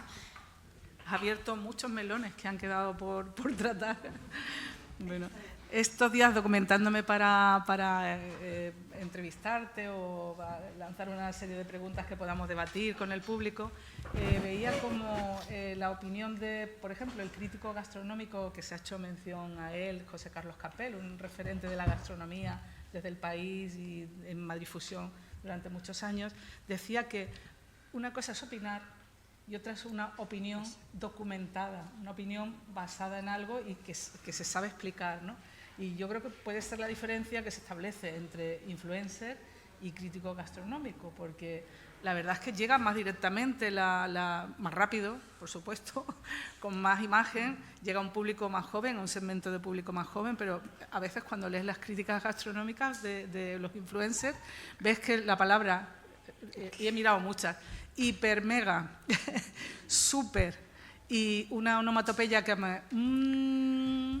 todo está riquísimo, no hay crítica alguna, ¿no? Hay una publicidad, una promoción, vengan ustedes aquí, pásenlo bien, porque este es un sitio agradable donde se come bien, ¿no? Por supuesto no van a restaurantes, o no suelen ir a restaurantes estrellas Michelin, van a restaurantes de un precio medio más accesible. Porque... Bueno, últimamente ya no, ¿eh? Sí. Ya últimamente he visto cosas incluso en disfrutar, o sea, he visto influencers incluso en disfrutar. Es decir, que al final pienso, pero es que ¿hasta qué punto los podemos convertir en el chivo expiatorio? Porque al final están disfrutando de una circunstancia. Los periodistas mismos dicen, es que ellos cobran más. El periodismo es paupérrimo, o sea, el periodismo está bajo mínimos. Entonces, a ver, en un momento tan precario, la gente se apunta a un bombardeo, pero es normal. A ver, yo creo que no se puede luchar contra corriente. Lo que sí podemos es hacer como aprender los unos de los otros, es decir, nosotros necesitaríamos buscar estoy pensando en los comunicadores, los críticos y tal, vamos a buscar una fórmula que atraiga a un determinado tipo de lector, ¿no? Un determinado tipo de clientes. Y lo demás es pues muy lícito, pues que si tú tienes 20 años y quieres ir a comer con tu novio o lo que sea y tal, pues bueno, pues te dejes llevar por alguien que tiene tu edad y tal y que, ¿vale? Que te recomienda esto, es decir. Y por otra parte nosotros también deberíamos aprender de ellos, pues no sé, un poco pues a lo mejor algo de frescura, la rapidez, es decir, yo no los miro como competidores, sino que los miro igual que miro a mis alumnos, ¿no? Necesito estar al lado de gente joven porque si no me voy a hacer muy vieja muy pronto. O sea, necesito estar al lado de ellos. Yo me voy a hacer vieja antes porque yo no lo veo con tanta benevolencia, la verdad, sinceramente, no lo veo con tanta benevolencia. Veo que para saber criticar algo hay que haber estado en esa posición muchas veces. Para saber comer, tienes que saber comer muy bien, haber estado en muchos sitios, visitado muchos restaurantes, otras culturas, otras formas de cocinar, para poder hacer una crítica basada en algo, en un fundamento. Es importante para mí también, lo que decía, saber cocinar, ¿no? Por lo menos tener conocimiento de unas herramientas que se utilizan en cocina, un lenguaje gastronómico, unas técnicas, un tal, porque sin eso me parece difícil también poder hacer una crítica gastronómica basada en... Sí, como cualquier otra. Yo qué sé, yo voy a la ópera, yo no puedo decir nada, porque no sé nada de la ópera. Lo que pasa es que ya digo, yo no quiero cortarle la cabeza a nadie porque creo que las cosas están muy fastidiadas, ¿no? Como para que en un momento de tanto movimiento, de tanto negocio que aparece y desaparece, y aparte es que a ellos los llaman, es que la gente los llama, los restaurantes los llama, de la misma manera, es decir, en mi época, pues yo me acuerdo, yo al principio tenía un blog. Y de golpe porrazo me empezaron a llamar me enviaban unos correos y yo no entendía nada. Yo decía, ¿y por qué? Es decir, yo no sabía qué estaba haciendo allí al principio. No sabía qué estaba pasando, pero yo iba entonces... yo incluso me acuerdo que llegué a escribir una vez un post en mi blog... que se titulaba así, que me cayó, bueno, la del pulpo, ¿no? Pues el populacho también opina. Porque lo que expliqué en aquel momento es que como algo que disfrutamos todos y como algo que hacemos todos a diario, todos podemos opinar, que es lo que dice Capel, ¿no?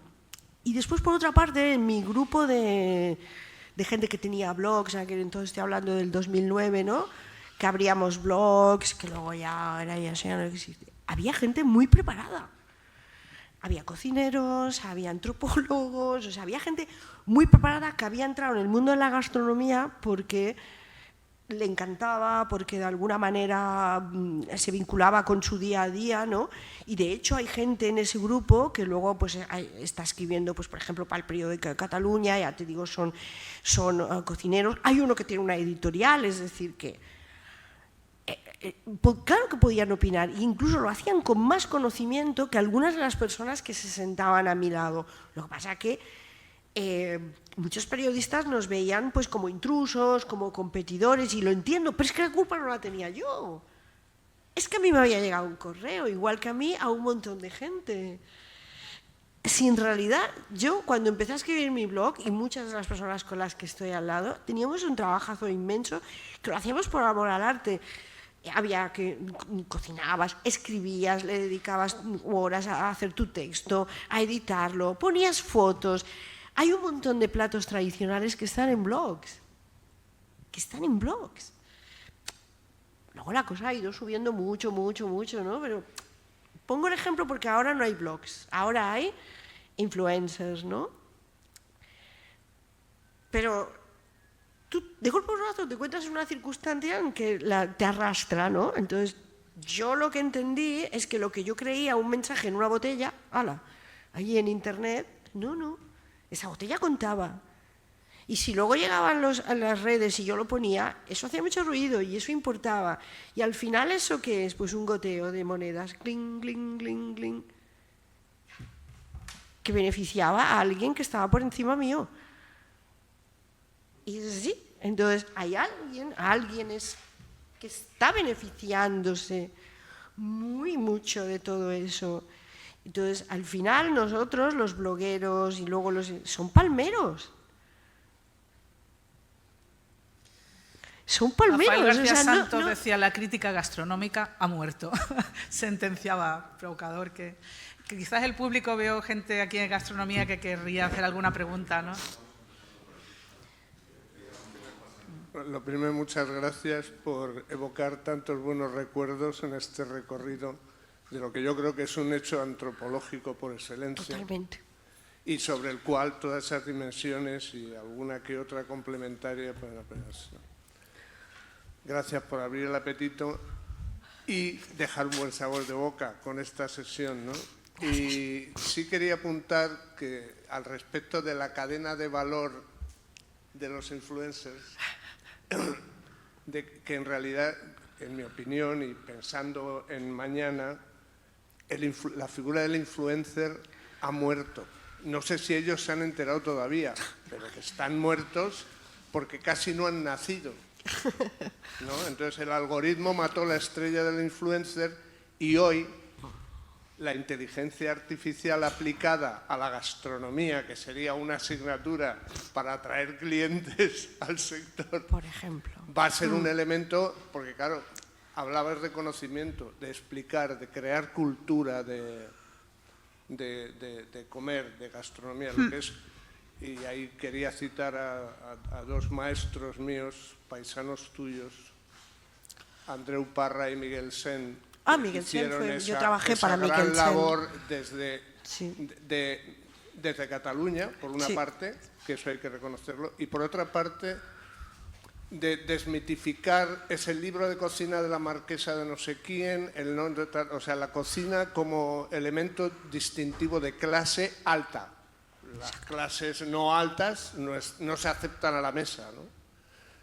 Entonces, alrededor de todo eso, cómo va a modificarse y cómo el conocimiento que puede adquirir, ese saber comprar, ese saber cocinar, ese saber evaluar un tipo de cocina, una mezcla, en todo el campo de la alimentación, del hecho cultural de la gastronomía, cómo va a suponer, entiendo, cómo ves tú, qué giro puede suponer frente a lo que yo considero un poco un debate manido sobre la crítica, o sea, lo que decía Ángeles, ¿no? Las opiniones documentadas, por favor, y si no, bueno, pues nada, o sea, es palabras, parole, ¿no? Entonces, ¿cómo ves tú, o cómo se está viendo desde tu entorno este posible giro o previsible giro hacia un mundo de valoración, no crítica, de valoración? Sí, de valoración, a través esa sería la palabra. Sí. De la mal llamada inteligencia y sobre todo artificial. Bueno, a ver, es que el influencer también se basa en una imagen personal, es decir, el influencer tiene una imagen personal y crea una comunidad en torno a ella. Entonces, al final, lo que las personas vemos en el influencer es un tipo de vida que nos despierta el apetito, pero necesitamos verlo a esa persona, necesitamos ver cómo traga, cómo hace tal, porque en el fondo lo que hay es un deseo de ser como esta persona, y eso es así desde que el hombre es hombre, ¿no? Todos aspiramos a y deseamos ser como tal. Es muy narcisista, obviamente, pero ¿y qué no lo es hoy en día? Bueno, hoy en día y siempre. Yo creo que la inteligencia artificial, y claro, yo también la veo en la universidad, como mis compañeros, como todo, ¿no? Puede barrer muchos conocimientos humanísticos, al final todo esto son conocimientos humanísticos, ¿no? Lo puede barrer o lo puede solucionar en 0, y eso sí puede cada vez desaparecer, pero la persona, la necesidad de ver una cara detrás, una vida, o lo que nosotros creemos que es una vida, un lujo, una experiencia que no hemos hablado, ¿no?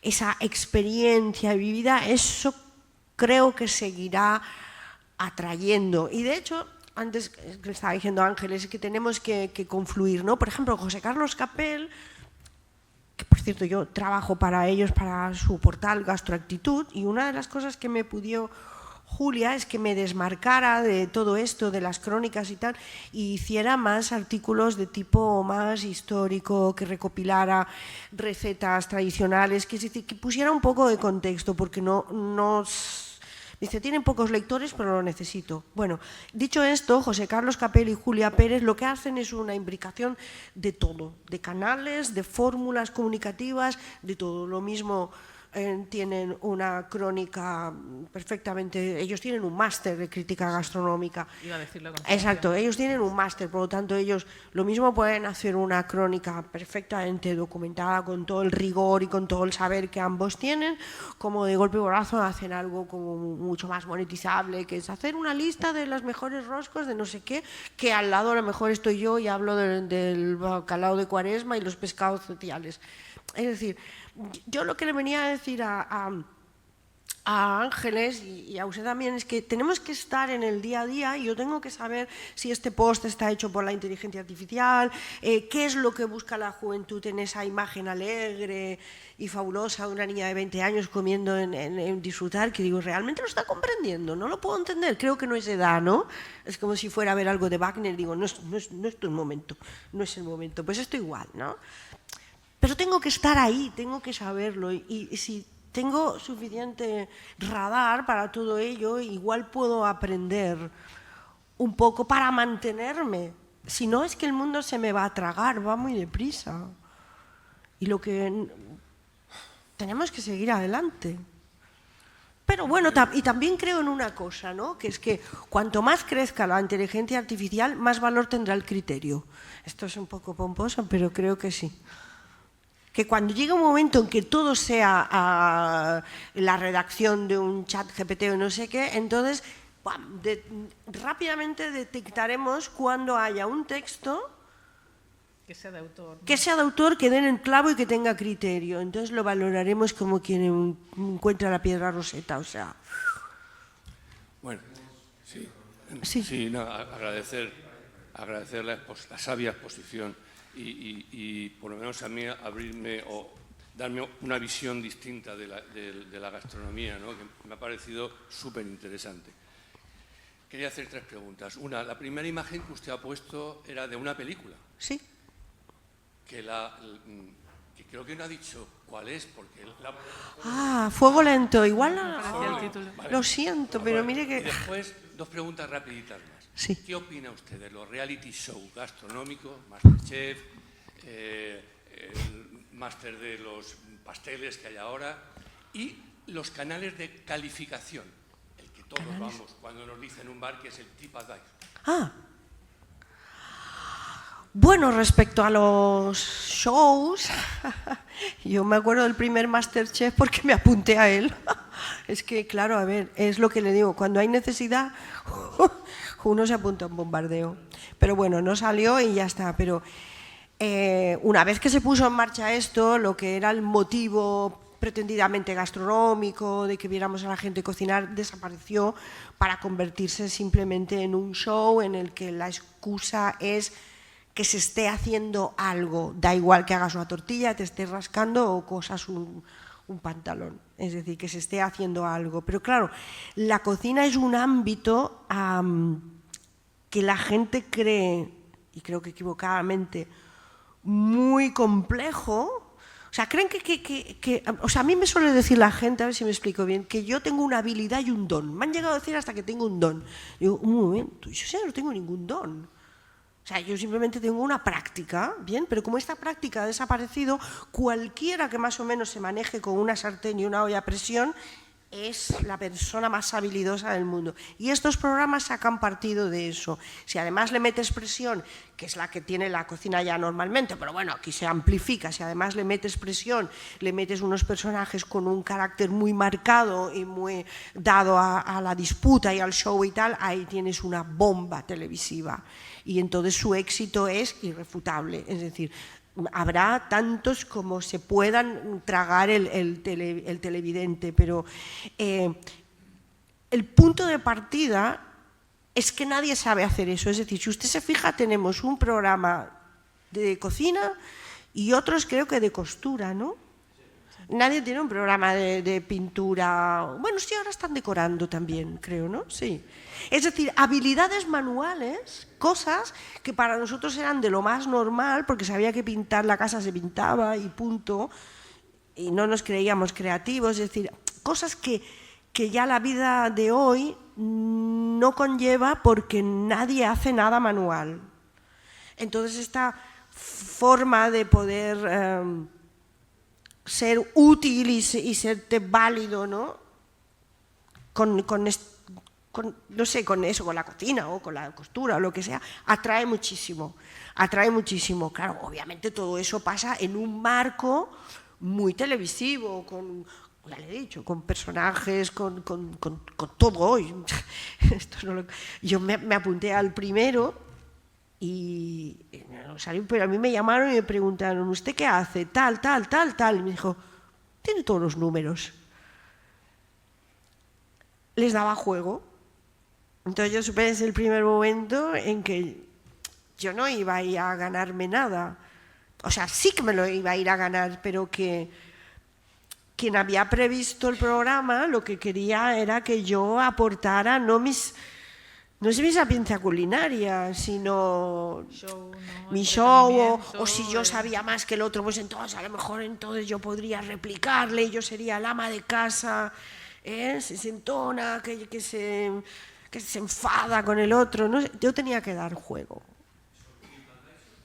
TripAdvisor, yo no lo miro mucho, es muy superficial. Generalmente habla del servicio, la gente se mosquea mucho cuando la tratan mal.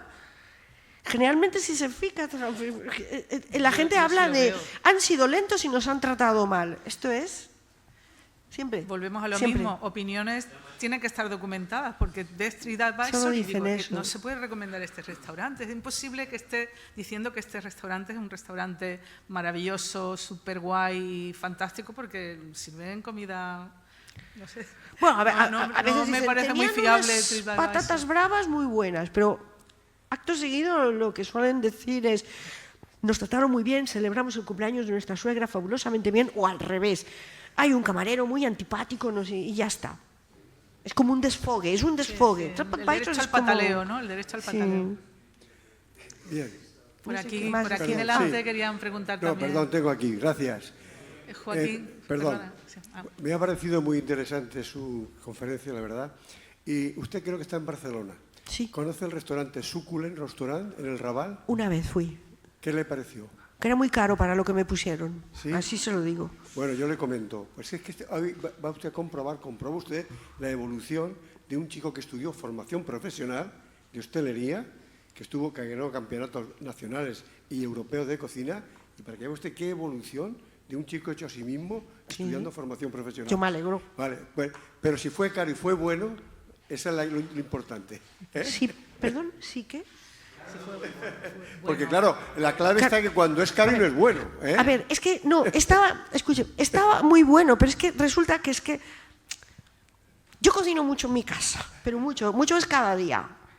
Entonces, el día que yo comí, miren, es que me acuerdo perfectamente incluso de lo que comí. Yo comí unas carrilleras, o sea, unas galtas, con un poquito de crema de boniato. Una galta es muy fácil de cocinar, pero que muy fácil. Es solo una cuestión de tiempo. Lo de la baja temperatura también lo hacemos todos, es bajar el fuego y ponerlo bajito. Y ya está. Y ya está. Y luego había un poquito de crema de boniato. Es que es muy sencillo eso. Y aquello no sé qué valía, pero yo dije, o sea, es que no, porque lo tengo por condena. Tienes un problema, Inés. Tengo un problema, tengo muchos. Tu paladar no tiene vuelta atrás y cuando cocinas no puedes ir a saborear una carrillera que tú la haces en casa fenomenal. Eso nos pasa a todos los que cocinamos, ¿no? Porque pero hay mira, otro público, gente joven que ya no cocina. Otra cosa más sabe que objetiva. una olla express. Otra cosa más objetiva. Había una brandada que estaba a tope de nata. Eso es objetivo. Si me pones mucha nata y mucha patata, esta brandada te cunde un montón. Te cunde un montón. Y me la estás cobrando lo que quieras. Y patata y nata, porque de bacalao tenía bien poco. Eso es objetivo. Mira, la carrillera puedo decir, va, esto es sencillo, va, total, esto tú lo haces. Bueno, no está, claro que está buena. No, pues sí, está buena. Pero lo de la brandada era objetivo. Y el precio del cava, porque era mi cumpleaños, también. Una buena ocasión, ¿no?, para ir al restaurante.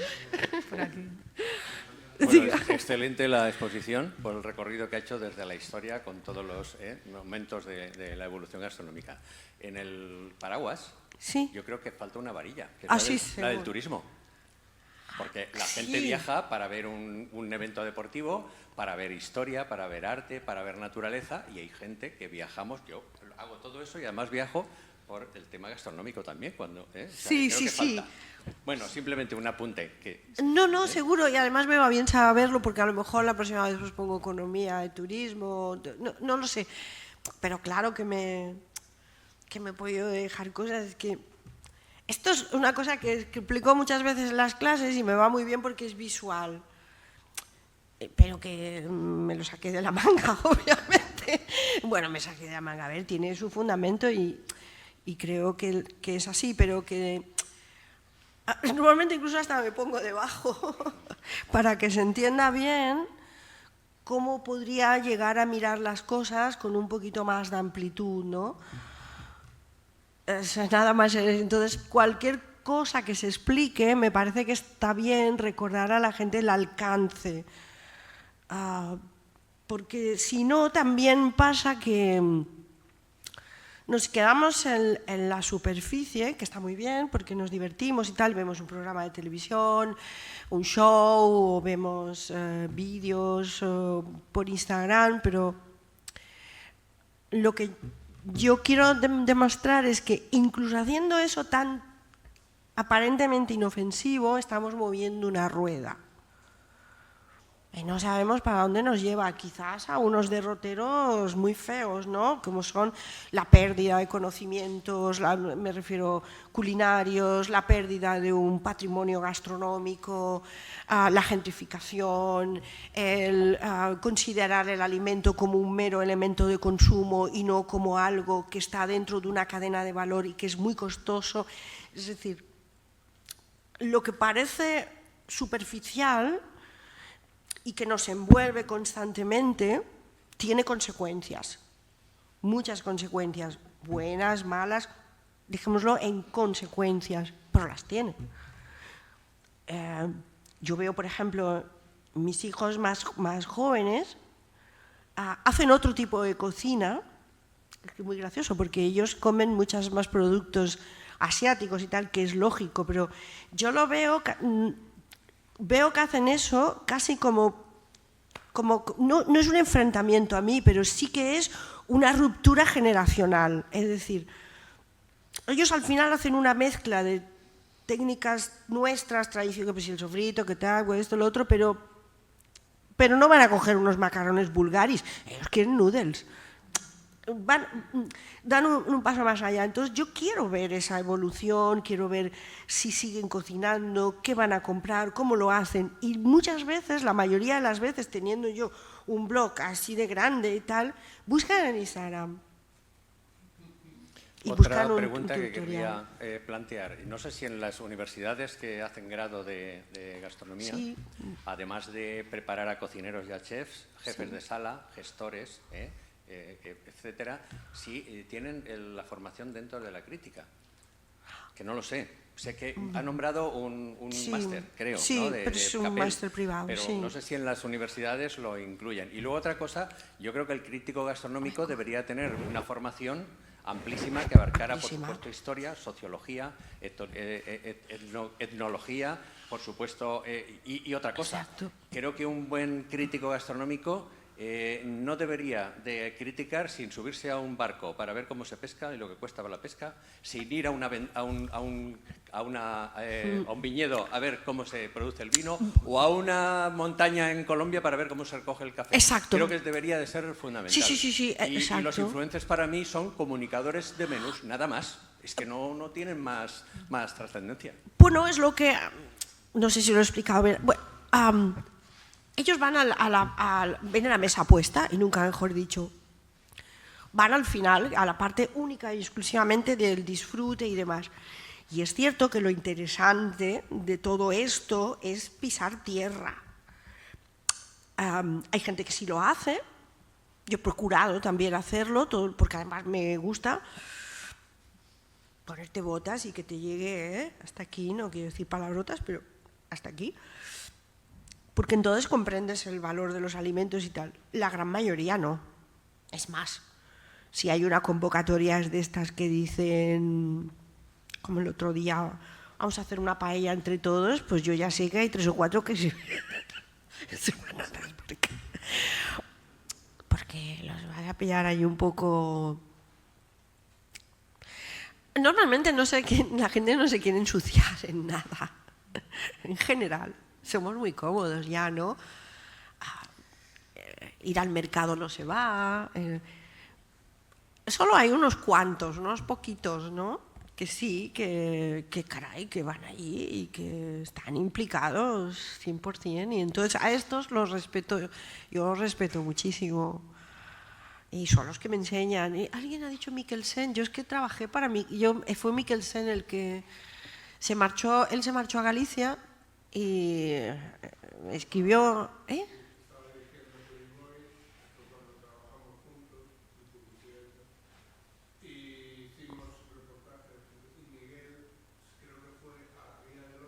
Sí, eso es. A de Andreu Parra no. Es que no lo conozco. Era crítico y además de eso era un gran entusiasta y promotor de la gastronomía a través de, no buscando protagonismo personal, sino engrandeciendo, por ejemplo, con Miguel se apoyaba mucho, era más promocionar, por eso te decía de cómo llevar la gastronomía, la cultura del comer, a la gente más allá de un ámbito de clase. Miquel era bastante pesimista en este sentido. Me acuerdo de una de sus últimas frases. Él decía, es que esta generación ha pasado del potito a la esferificación sin paso previo, ¿no?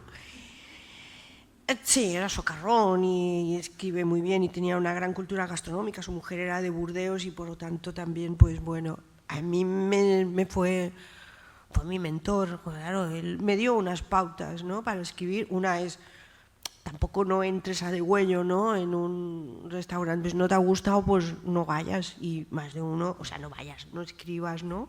Por luego me decía, yo quiero que me cuentes quién es este señor, qué plato es este, cómo se compone, en fin. Y usted me decía, ¿cómo hacemos esto para trasladar esto? Es que no sé, es que no tengo una fórmula. Ya le digo, yo procuro ver de aquí y de allá, pero es como si me dijera usted ahora, ¿podemos volver a emitir el programa de televisión Todo está en los libros? Pues no, así no. Así no. Pero Página 2 funciona muy bien. Pues el ejemplo que me sale ahora. Es decir, no podemos empecinarnos en hacer las cosas igual. Es decir, cuanto más criterio tienes, cuanto más sabes, todo eso es impepinable, que eso, y es más, con el tema de la inteligencia artificial, yo creo que encima servirá para destacar, ¿no? Pero hay que estar al lado de gente joven, si no es que nos morimos. No se trata de descabezar a todos los influencers, hay quien lo hace muy bien, no se trata de eso. Pero a mí hay una cosa también que me llama la atención, ¿no? El crítico gastronómico no se anuncia, incluso puede que reserve con un seudónimo, es lo habitual, paga cuenta, pide la cuenta y paga siempre, a excepciones, tal vez admite una invitación.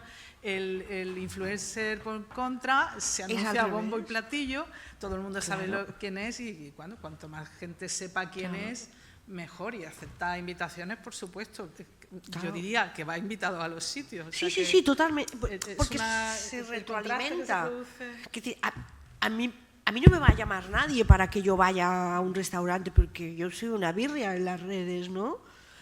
No, pero no, bueno, es que, hombre, comparado con otras personas que tienen 100.000, 200.000, claro, esto se retroalimenta, es decir, a ti te invitan, pero luego tú lo pones y entonces tendrás una comunidad mayor y tal, y eso se retroalimenta. Y luego es que, claro, hemos hablado también muchas veces entre compañeros y tal, es que eso lo pagan muy bien, entonces, claro, en momentos de escasez, a ver, siempre ha ocurrido, ¿no? El mundo es mundo.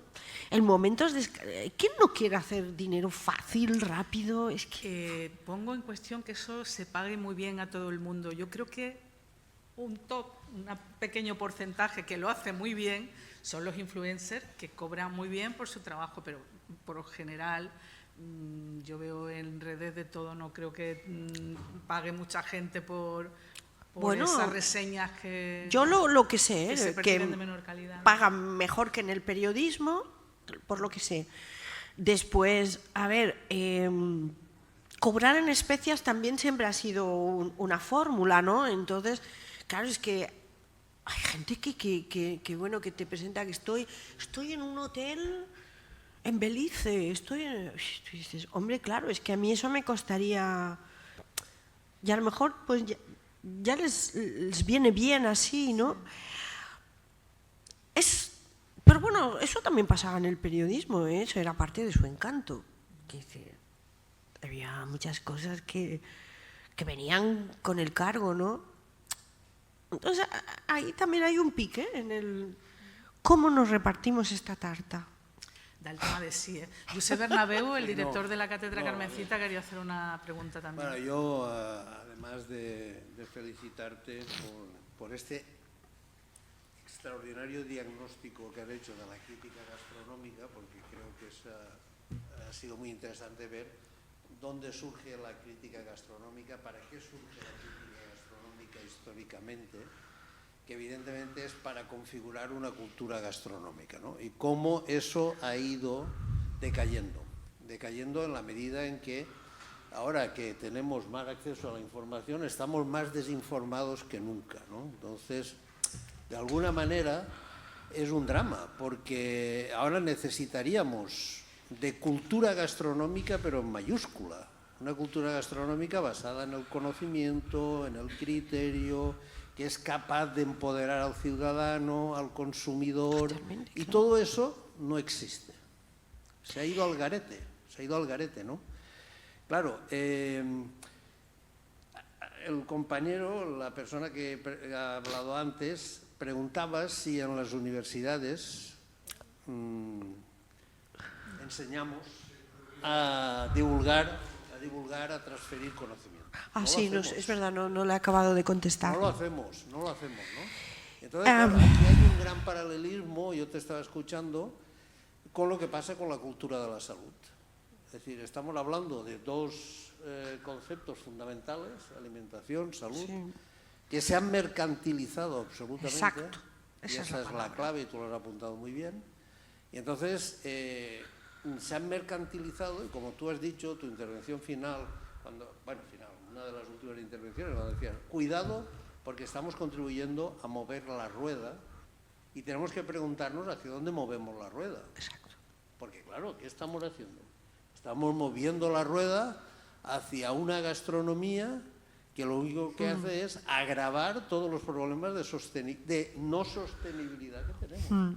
Es decir, en fin, ya sé que el diagnóstico suena como muy negativo, no, es real. Un pronóstico reservado, pero creo que deberíamos de replantearnos. La crítica gastronómica, evidentemente, tú lo has explicado muy bien, es la crisis del periodismo, es la crisis de la comunicación, vivimos en las fake news, vivimos en todo. ¿Qué voy a contaros con todo lo que está pasando, ¿no? Pero tenemos que replanteárnoslo desde el principio. Y el objetivo es formar, informar, conseguir ciudadanos empoderados en todos los niveles. Y este es uno que también debería de ser. Desde luego, ese es el tema. Sin conocimiento somos muy manipulables, ya lo sabemos, y por lo tanto las cosas van en la dirección que quiera quien sea. Y yo le comentaba a Ángeles cuando me llamó, ¿no? Y es cierto, ya van como 2 o 3 sitios que me suelen pedir que haga este tipo de artículos. Es decir, hay brotes verdes, hay brotes verdes, y empieza a verse esa posibilidad de que el criterio y el conocimiento sirvan de algo.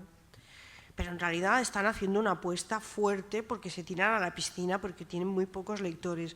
Por allá van algunos medios que me escriben pidiéndome productos de mercado, cocina tradicional, cuestiones más históricas, más culturales, a unas sabiendas de que eso no va a poder ser monetizado, o al menos no al mismo nivel que lo demás. Pero es un buen principio. Yo particularmente, yo siempre he estado en la misma línea. Yo soy consciente de que mi labor es importante porque muevo la rueda hacia la dirección donde yo creo que tengo que ir, pero también soy consciente de que estoy muy sola. ¿Y qué hago? Estoy muy sola. Y entonces no quiero ser ingenua, no quiero creerme que puedo yo sola cambiar el mundo y tal. yo intento ser coherente. Coherente y sigo y... Aparte es que es mi vida, es que no hay diferencia entre el trabajo y mi vida, ¿no? Pero es que no... Yo soy de la baby boom, ¿no? Yo soy de la generación de los boomers. Cuando yo no esté, en mi casa no queda nadie. Bueno, parece que uno de mis hijos jovencito y tal, ya que hace este tipo de... Pero ya está. Ya está. Tenemos un futuro poco prometedor. ¿Y cuál cree que es la influencia de toda esta inundación que sufrimos de cocinas del mundo ¿Sí? para el desarrollo de la gastronomía nacional? Bueno, a ver, la cocina siempre se ha formado a partir de intercambios, ¿eh? Es decir, pensar también que nuestras cocinas están como en departamentos estancos, que están aisladas, no es real, ¿eh? Quiero decir, nuestras cocinas, si uno coge una simple paella y empieza a desgranar de dónde viene cada cosa y cuál es el origen, al final se dará cuenta de que se queda pues con el aceite y poco más, y conejo. Tratamos en este ciclo una vez también los alimentos que llegaron de América y cómo enriquecieron nuestra cocina, cómo la transformaron, ¿no? Que no es un compartimento estanco la cocina, que se deja influenciar de múltiples cosas, ¿no? Y que es un camino de ida y vuelta. Es un camino de ida y vuelta, criolla, exacto. Lo que pasa es que a las clases pudientes, es que esto lo explicó muy bien Montanari con la noción de territorio, de kilómetro cero y tal. A las clases pudientes nunca les ha interesado la comida de aquí, del territorio, porque eso fa pobre. Gusta lo exótico, lo difícil de encontrar. Claro, ¿no? exquisito y escasito. El llaurador, el campesino, el marinero come necesariamente de temporada y de territorio, pero ese es un concepto que la modernidad recupera como lujo, pero nunca ha sido un lujo. O sea, nosotros hemos comido las cosas de temporada y tal porque es que realmente tampoco no había mucho más. Que decir, los transportes eran complicados, los intercambios eran complicados y entonces se solía comer así. Pero en el restaurante, en la experiencia, en el disfrute, uno quería que le llegara pues caviar iraní si podía ser. Es decir, algo muy lujoso que te dé, que sea un marcador social. Sin embargo, creo que ha cambiado también el concepto, Eso ¿no? es. Íbamos al Congreso Lo Mejor de la Gastronomía de San Sebastián, Eso nos es. ponían los mejores chuletones y todos decíamos, ¡qué lechuga! ¡Qué buena Eso está es. esta lechuga! ¡Qué Eso lechuga! es. Todo el mundo alababa la lechuga, porque ahora comer un tomate de calidad, un Eso tomate es. bueno, es el auténtico lujo, ¿no? Claro, Así es que bueno. Producto de cercanía que ya escasea y... Cambia el producto, pero la noción de lujo sigue existiendo. Pero al final sigue existiendo una noción de lujo porque tener un buen tomate, para tener un buen tomate, esto también nos llevaría muy lejos. ¿Quién puede acceder a un buen tomate? La gente que vive en el extrarradio y que puede comprar en el súper, peor aún. Yo es que a veces me doy una vuelta por algunos sitios y veo cómo son las tiendas en las que compra la mayoría de la gente. Muchas de esas cosas yo las hubiera tirado a la basura. Y la gente las está comprando. Hay que ser conscientes de eso. Yo no le puedo pedir a ese señor que sea un activista de la alimentación, ¿eh? Un alimento tan básico como las legumbres en España y todo viene de México, de Estados Unidos y de Canadá. Y las de aquí han subido muchísimo, sí. Todas las legumbres vienen de ¿Por qué? Porque si quieres comprar legumbre de origen español hay que pagarlo. ¿Hoy tanto? Claro. Sí, no. Sí, y bueno, pues también, ¿no? No sé, con no lo sé. esto cerramos. Agradecer a Inés Butrón la magnífica ponencia. Ha superado nuestras expectativas con creces. En la trinchera hoy han estado Joaquín Juan Penalba, Antonio Romero, que son los que verdaderamente saben de cine, y esto se organiza gracias a la sede universitaria Ciudad de Alicante con la colaboración de la Cátedra Carmencita de Estudios del Sabor Gastronómico. Muchas gracias, les esperamos la semana que viene con Como agua para chocolate, Dani Frías y Rocío Riquelme. Gracias.